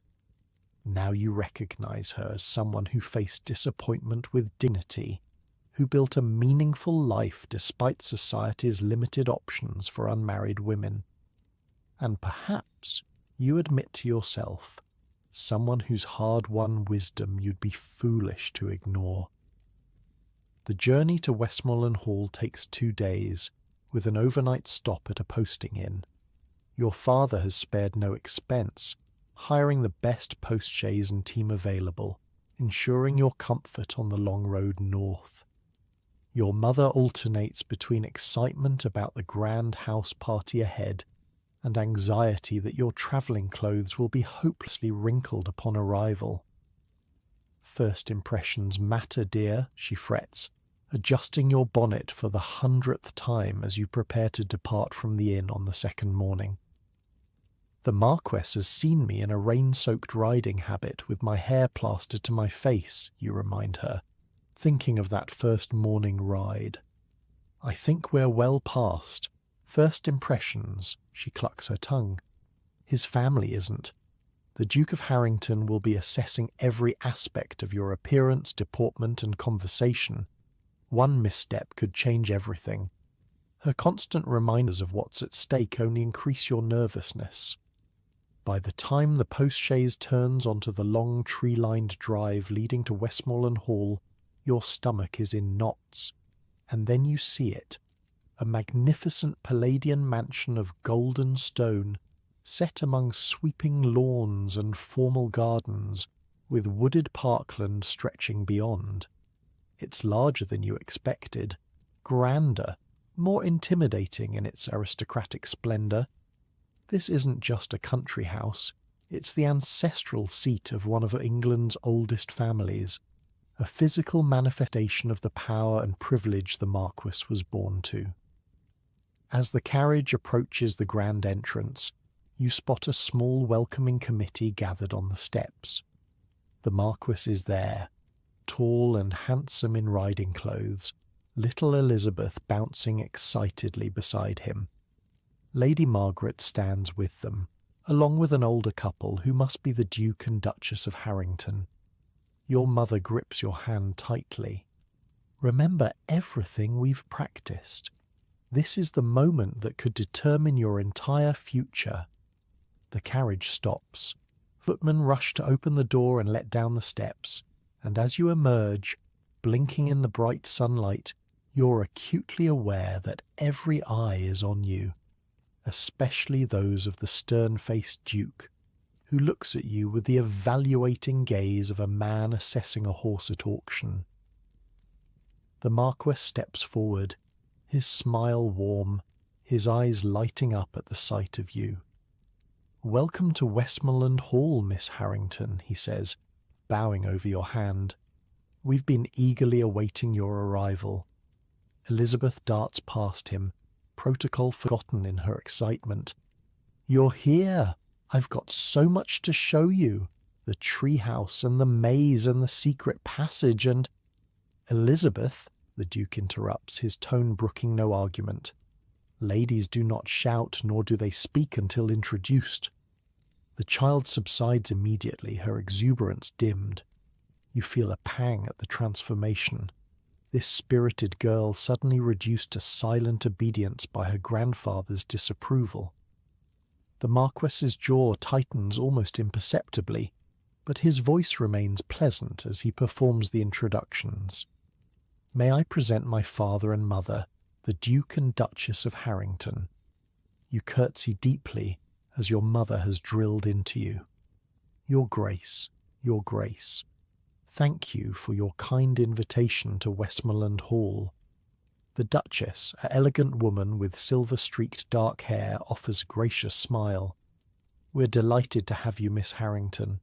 I trust your journey wasn't too taxing." "Not at all, your Grace.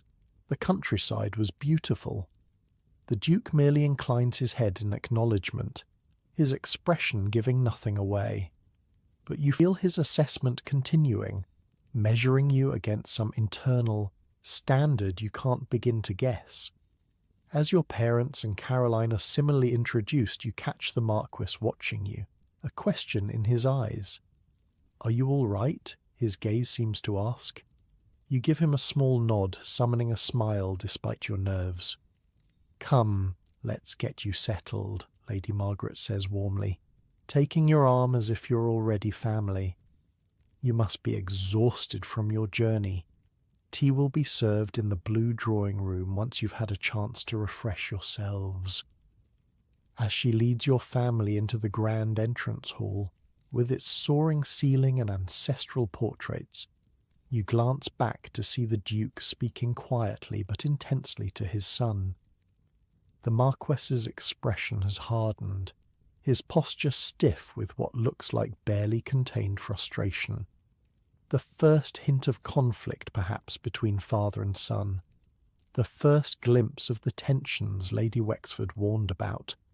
And as the massive oak doors close behind you, sealing you into this world of aristocratic privilege and expectation, you can't help but wonder if you've crossed a threshold from which there's no easy return. The Regency courtship game has brought you to Westmoreland Hall. But the game is about to become far more complex than stolen glances across ballrooms or secret letters hidden in reticules. Here, in the heart of the Marquess's world, you'll discover whether the connection you've built can withstand the weight of family expectations, old scandals, and the ruthless social politics of the Tun's inner circle. For some couples in the Regency era, courtship rules were merely guidelines to be creatively interpreted.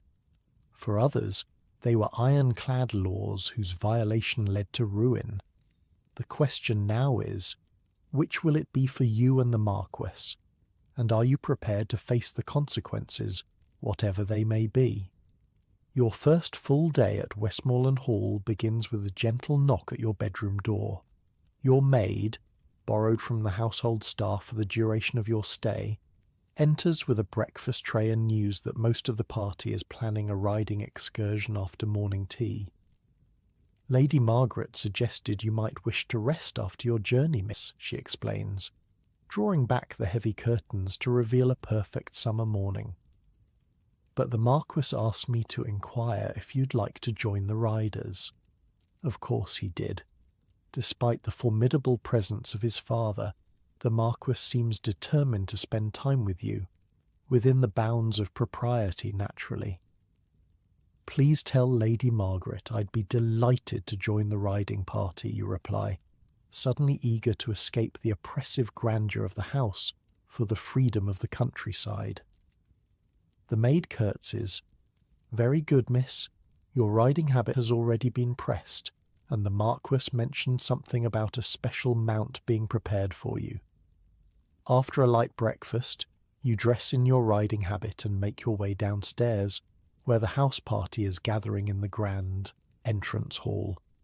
The mix of guests is exactly as your mother predicted. The cream of society carefully selected to witness your presumed triumph. The Earl and Countess of Pembroke with their son Robert, Caroline's former suitor you now realise, several other titled families, a sprinkling of wealthy gentry, and of course, Lady Sophia Pembroke. She's easy to spot, a striking blonde in an impeccably tailored riding habit of deep burgundy, positioned strategically near the Marquess. As you descend the stairs, you see her laugh at something he's said, her gloved hand resting briefly on his arm in a gesture that speaks of long familiarity. Your mother, already downstairs and watching the scene with barely concealed anxiety, hurries to your side. There you are. I was beginning to worry you'd missed the excursion entirely. The Marquess has been asking after you. Before you can respond, Lady Margaret approaches, elegant in a forest green riding ensemble. Miss Harrington, wonderful. You've decided to join us. I've told my brother that you're an accomplished horsewoman. I hope that's not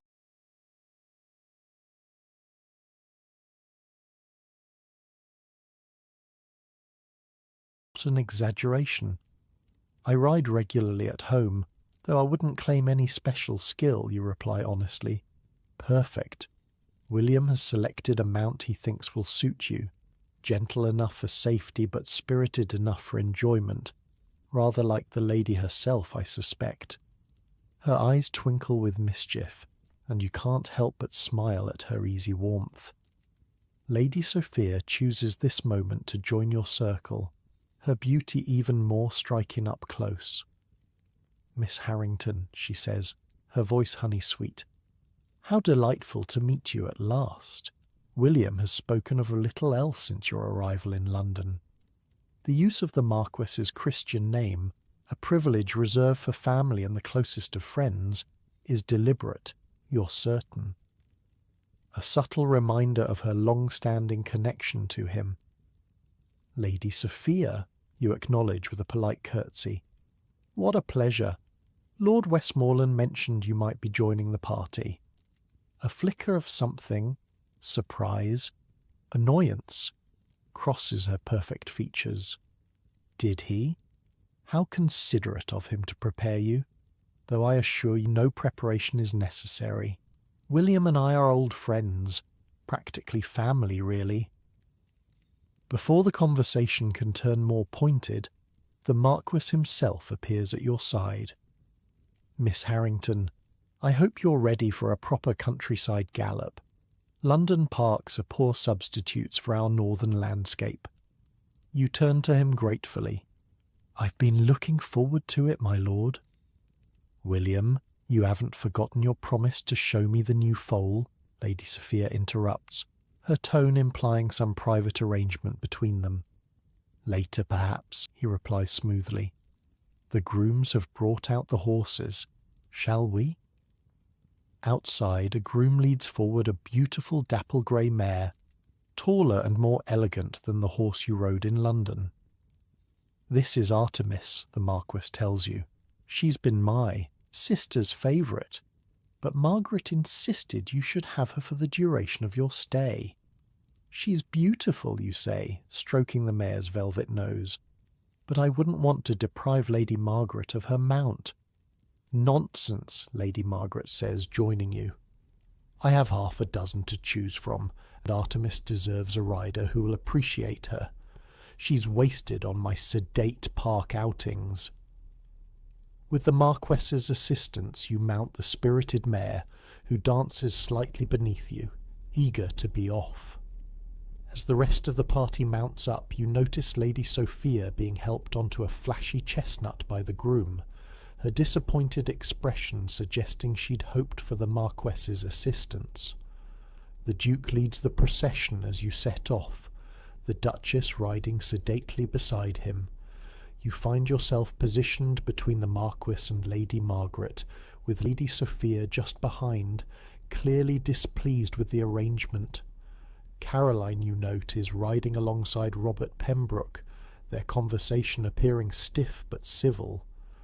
Your mother watches them with obvious interest, perhaps revising her understanding of your sister's past in light of your recent revelations. Once beyond the formal gardens, the countryside opens up beautifully. Rolling hills, patches of woodland, streams cutting through meadows dotted with wildflowers. It's a landscape to make a country girl's heart sing after weeks in London. "What do you think of our northern wilderness?" the Marquis asks as you pause at the crest of a hill, the rest of the party spread out below. "It's magnificent," you reply honestly. "It reminds me of Derbyshire, but wilder somehow, less tamed." "Like its inhabitants, perhaps," he suggests with a smile. Then, glancing to ensure no one is within earshot, he adds in a lower voice, "I must apologise for my father's formality. He can be intimidating until one grows accustomed to his ways. There's no need to apologise. All fathers are protective of their sons' choices, some more aggressively than others." A shadow crosses his face.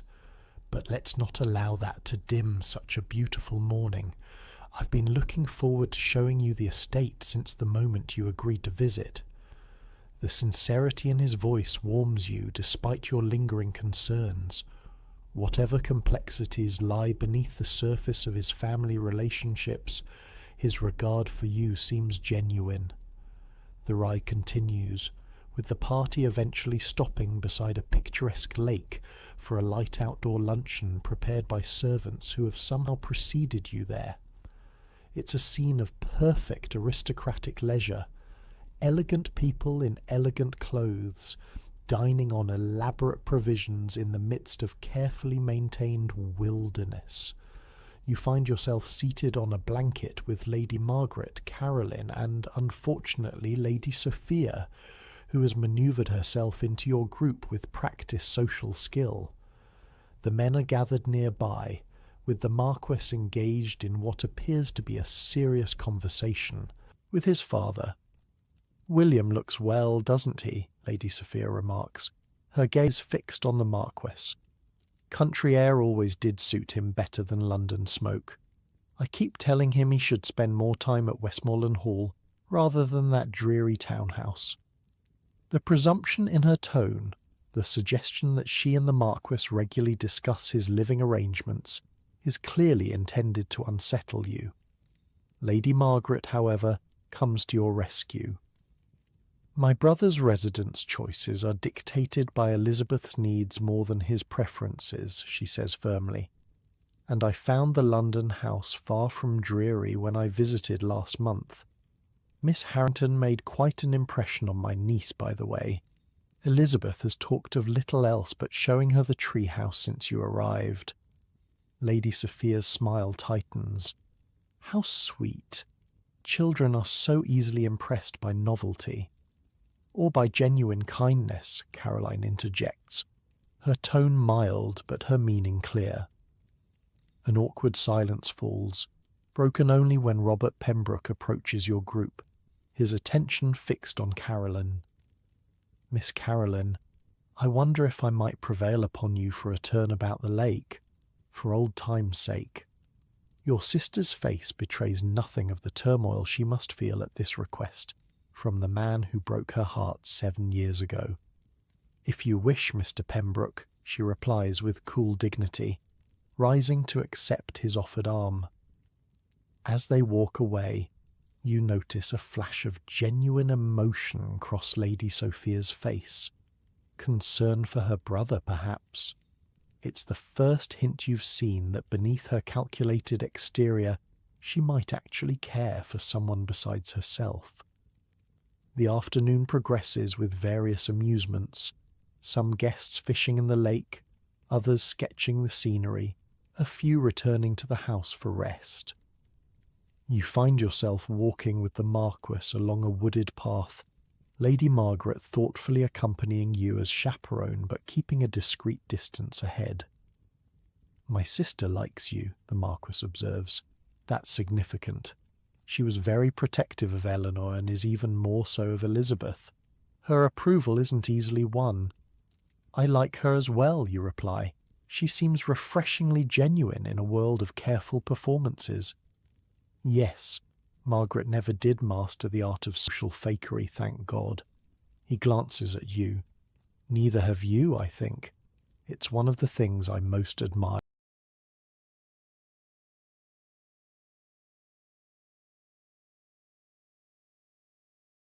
about you." The compliment, simply stated but heartfelt, means more than all the flowery praise you've received from other suitors. "Thank you, though my mother would say it's a failing rather than a virtue." He laughs. "Mothers rarely appreciate the qualities that make their daughters most interesting. They'd prefer we all fit neatly into prescribed roles." "And what about fathers?" you ask, thinking of the Duke's stern countenance. A shadow crosses his face.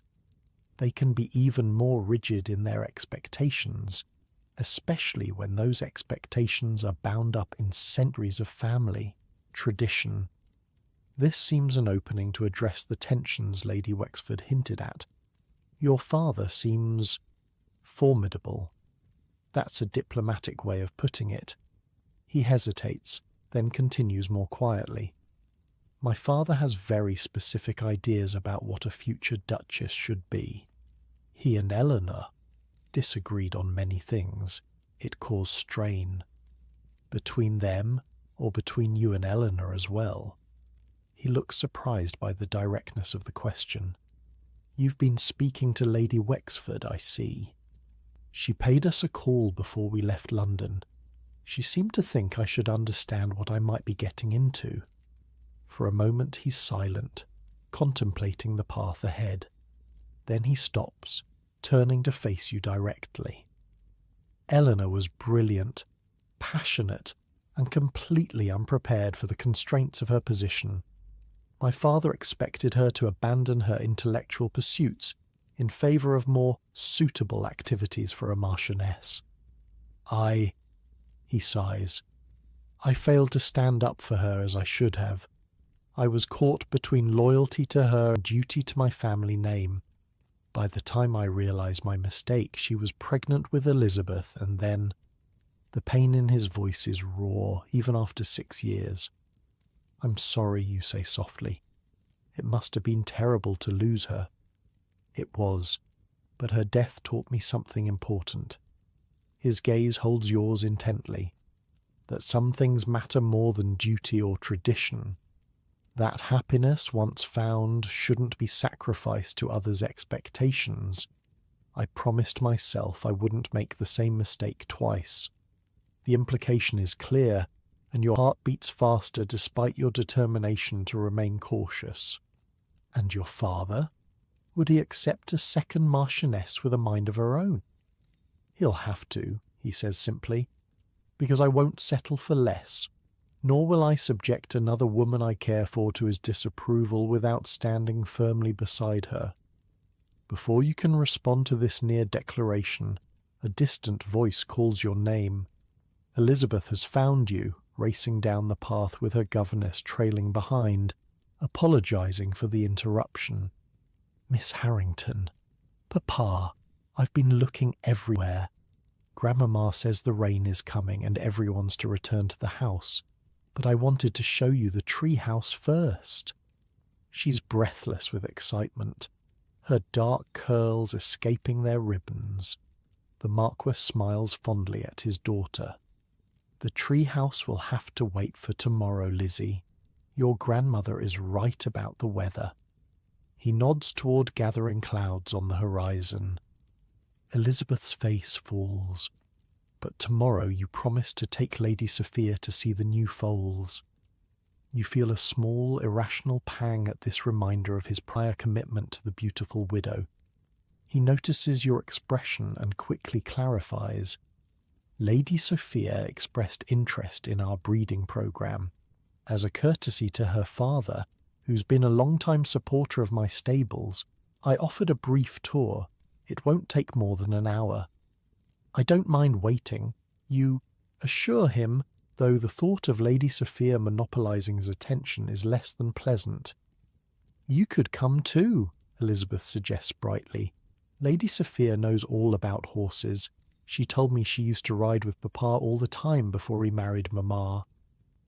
This innocent revelation of a longer history between the Marquis and Lady Sophia than he's acknowledged adds another layer of complexity to the situation. Before either of you can respond, however, the first drops of rain begin to fall, and the return to the house becomes an immediate necessity. The evening brings a formal dinner, the first of many elaborate entertainments planned for the house party. You're seated far from the Marquess, beside an elderly baron who talks exclusively of his gout and the declining quality of port since his youth. From your position, you can see the Marquess at the other end of the table, Lady Sophia placed strategically beside him by the Duchess's arrangement of the seating. The next day passes in a similar fashion.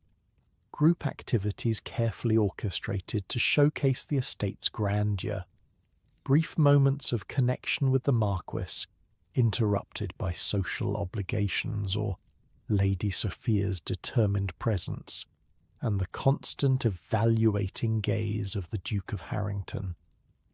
Caroline and Robert Pembroke appear to have reached some kind of understanding during their lakeside walk. They're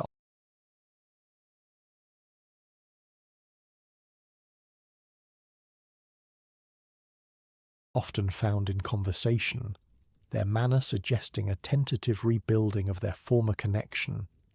Your mother watches with barely contained curiosity, but, for once, refrains from interfering. On the third day, as promised, the Marquis takes Lady Sophia to see the new foals.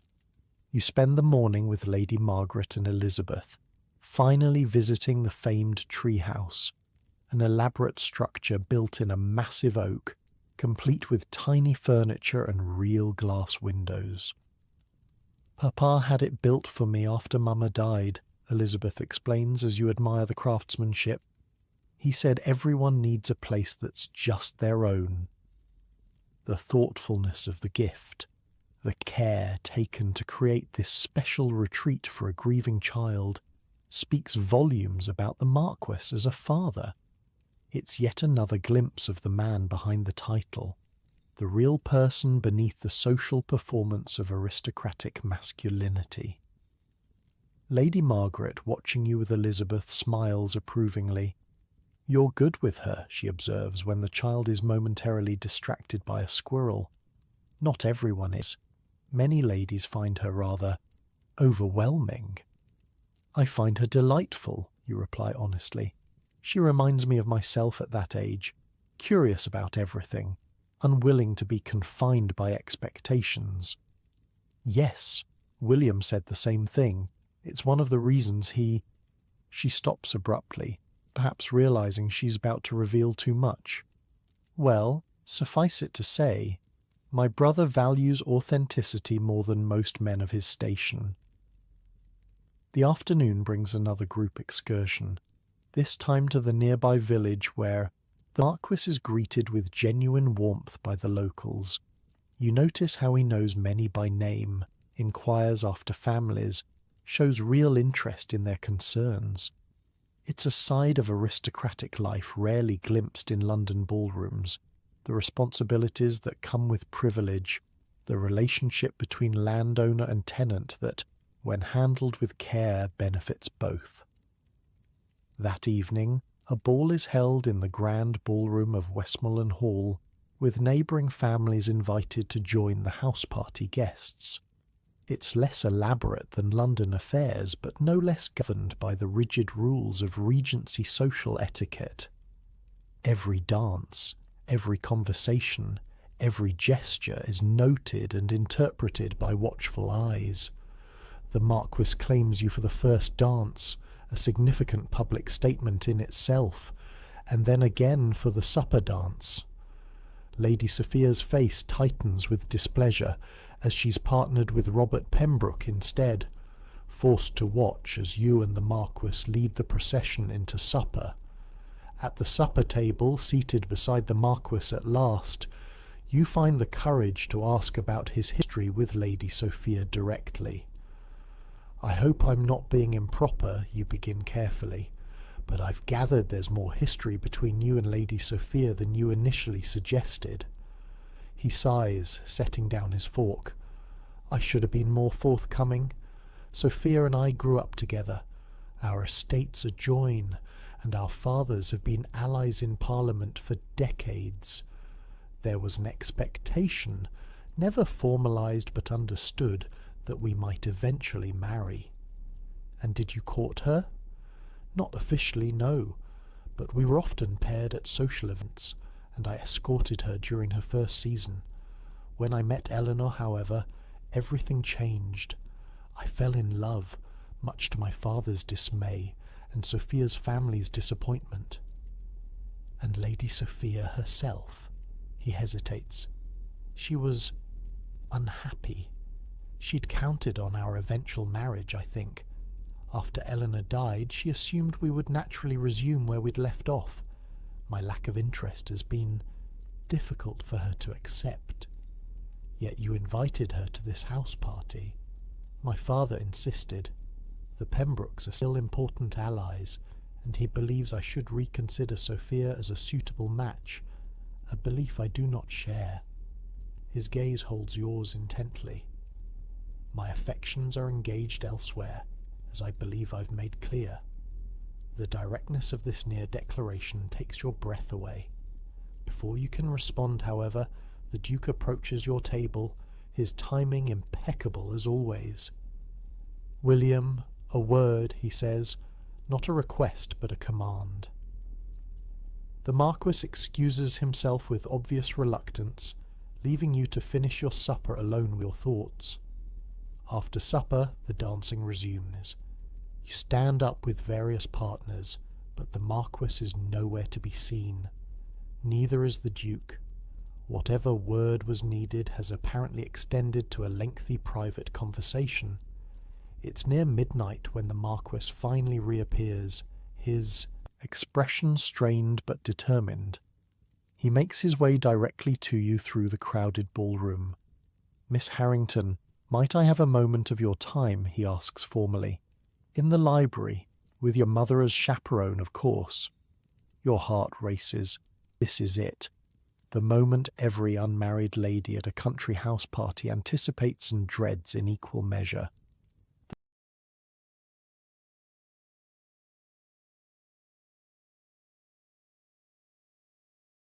A private interview that can mean only one thing. A proposal is imminent. Your mother, hovering nearby as always, practically vibrates with excitement as she follows you and the Marquis to the library. A magnificent room lined with thousands of volumes, a fire crackling in the massive stone fireplace despite the summer warmth. "I'll just wait by the door," your mother says, making a show of giving you privacy while remaining within proper chaperoning distance. Alone, or as alone as Regency propriety allows, the Marquis takes both your hands in his expression more serious than you've ever seen it. "Miss Harrington," he stops, then smiles slightly. "No, I think the time for such formality is past. May I call you by your Christian name, at least in this moment?" You nod, unable to speak past the lump in your throat. "I had planned a more romantic setting for this. The rose garden, perhaps, or beside the lake at sunset. But circumstances have forced my hand." He takes a deep breath. "I have just had a rather difficult conversation with my father.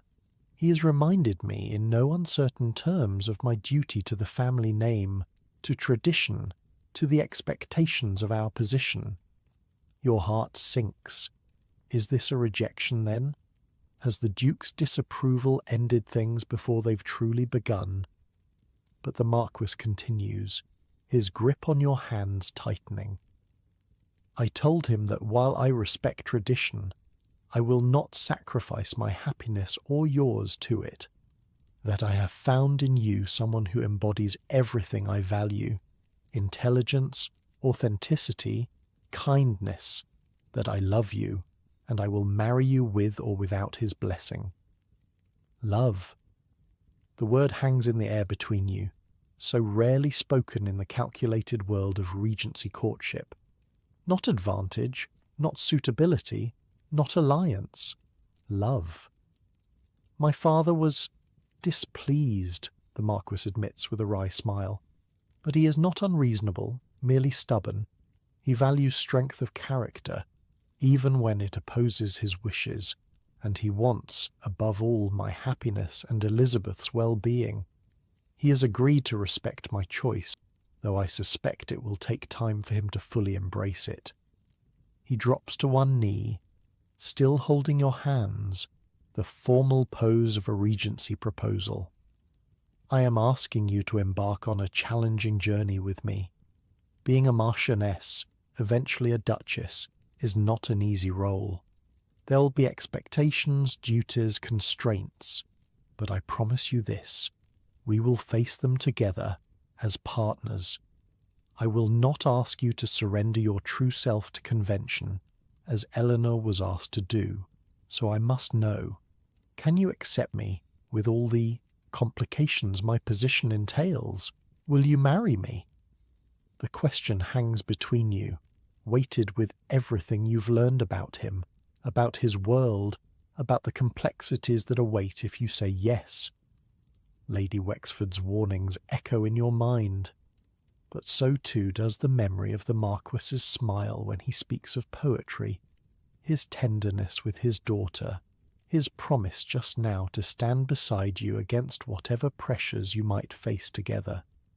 "Yes," you say simply. "I will marry you." He rises, drawing you close in a gesture that skirts the very edges of propriety. even with your mother standing nearby. "Thank you," he whispers, "for taking a chance on me, on us." The formalities follow swiftly. Your mother is summoned properly, then your father. The Marquis makes his official request for your hand, which your father grants with genuine pleasure. The Duke and Duchess are informed, the announcement prepared for the next day's breakfast when all the house party guests will be gathered. In the privacy of your bedroom that night, Caroline helps you prepare for sleep, her expression a mixture of joy and concern. "Are you certain?" she asks quietly. "Marriage to the Marquis will mean a life very different from anything you've known." "I'm as certain as anyone can be," you reply. "He's not perfect, nor is the world he inhabits. But he sees me, the real me, and values what he sees. That's rare enough in any social circle." She smiles, squeezing your hand. "Then I'm happy for you, truly." The following morning the announcement is made. Congratulations pour in from the assembled guests, though Lady Sophia's felicitations are notably absent. She pleads a headache and remains in her room. The Duke, true to his son's prediction, is correct but cool in his acknowledgment of the engagement. "Welcome to the family, Miss Harrington," he says formally. "I trust you understand the responsibility you are assuming."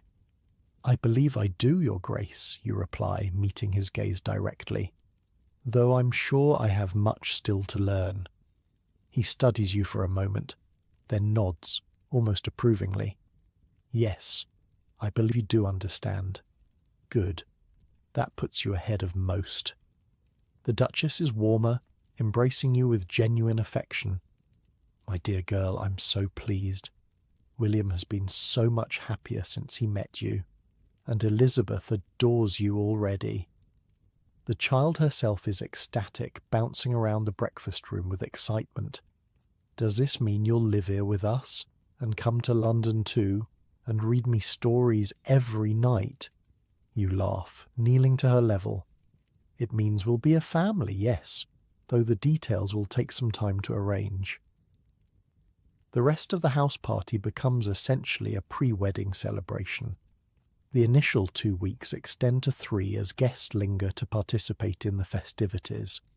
Letters fly back and forth to London, where your mother's friends receive the news with varying degrees of envy and admiration. Settlements are discussed, wedding plans begun, your new position as future Marchioness acknowledged by all.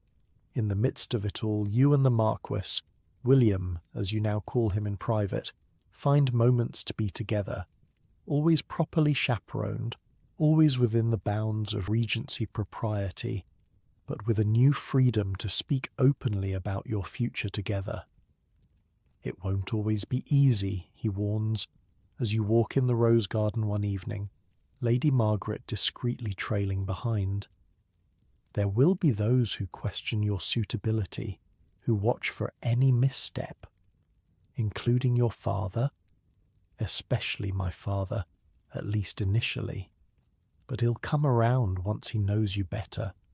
He values intelligence and strength of character, even when he pretends otherwise. You consider this. And Lady Sophia? Will she continue to be part of your social circle? Her family will, certainly.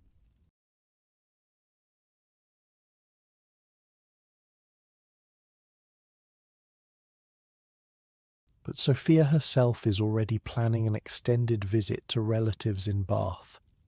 I think she'll keep her distance until the initial talk dies down. He squeezes your hand. "Are you having second thoughts?" "No," you assure him, "just adjusting my expectations. This is all very different from the life I'd imagined." "What had you imagined?" he asks curiously. You think about it. "Something quieter, I suppose. A country house, a small circle of friends, books and conversation and children. Less grand, less public. We can still have that, you know. Not all the time. There are duties we can't escape. But Westmoreland Hall can be a refuge as well as a showpiece, and I promise you time and space for the things that matter to you. It's the best assurance he can offer, given the realities of your future position, and you believe him that he'll try at least to create a life that balances duty with personal happiness. As your engagement extends into weeks, then months, you observe the various reactions to your unexpected social elevation. Some friends offer sincere congratulations, delighted by your good fortune. Others become sycophantic, suddenly aware of your future influence. A few drift away entirely, perhaps intimidated by your new status or envious of your success in the marriage market. Caroline and Robert Pembroke reach their own understanding during this time. Not an engagement. Too much history and hurt lies between them for such a swift resolution, but a tentative second chance, a willingness to see if what was lost might be rebuilt. Elizabeth becomes your shadow, eager to show you every corner of what will be your home, to tell you every story, to include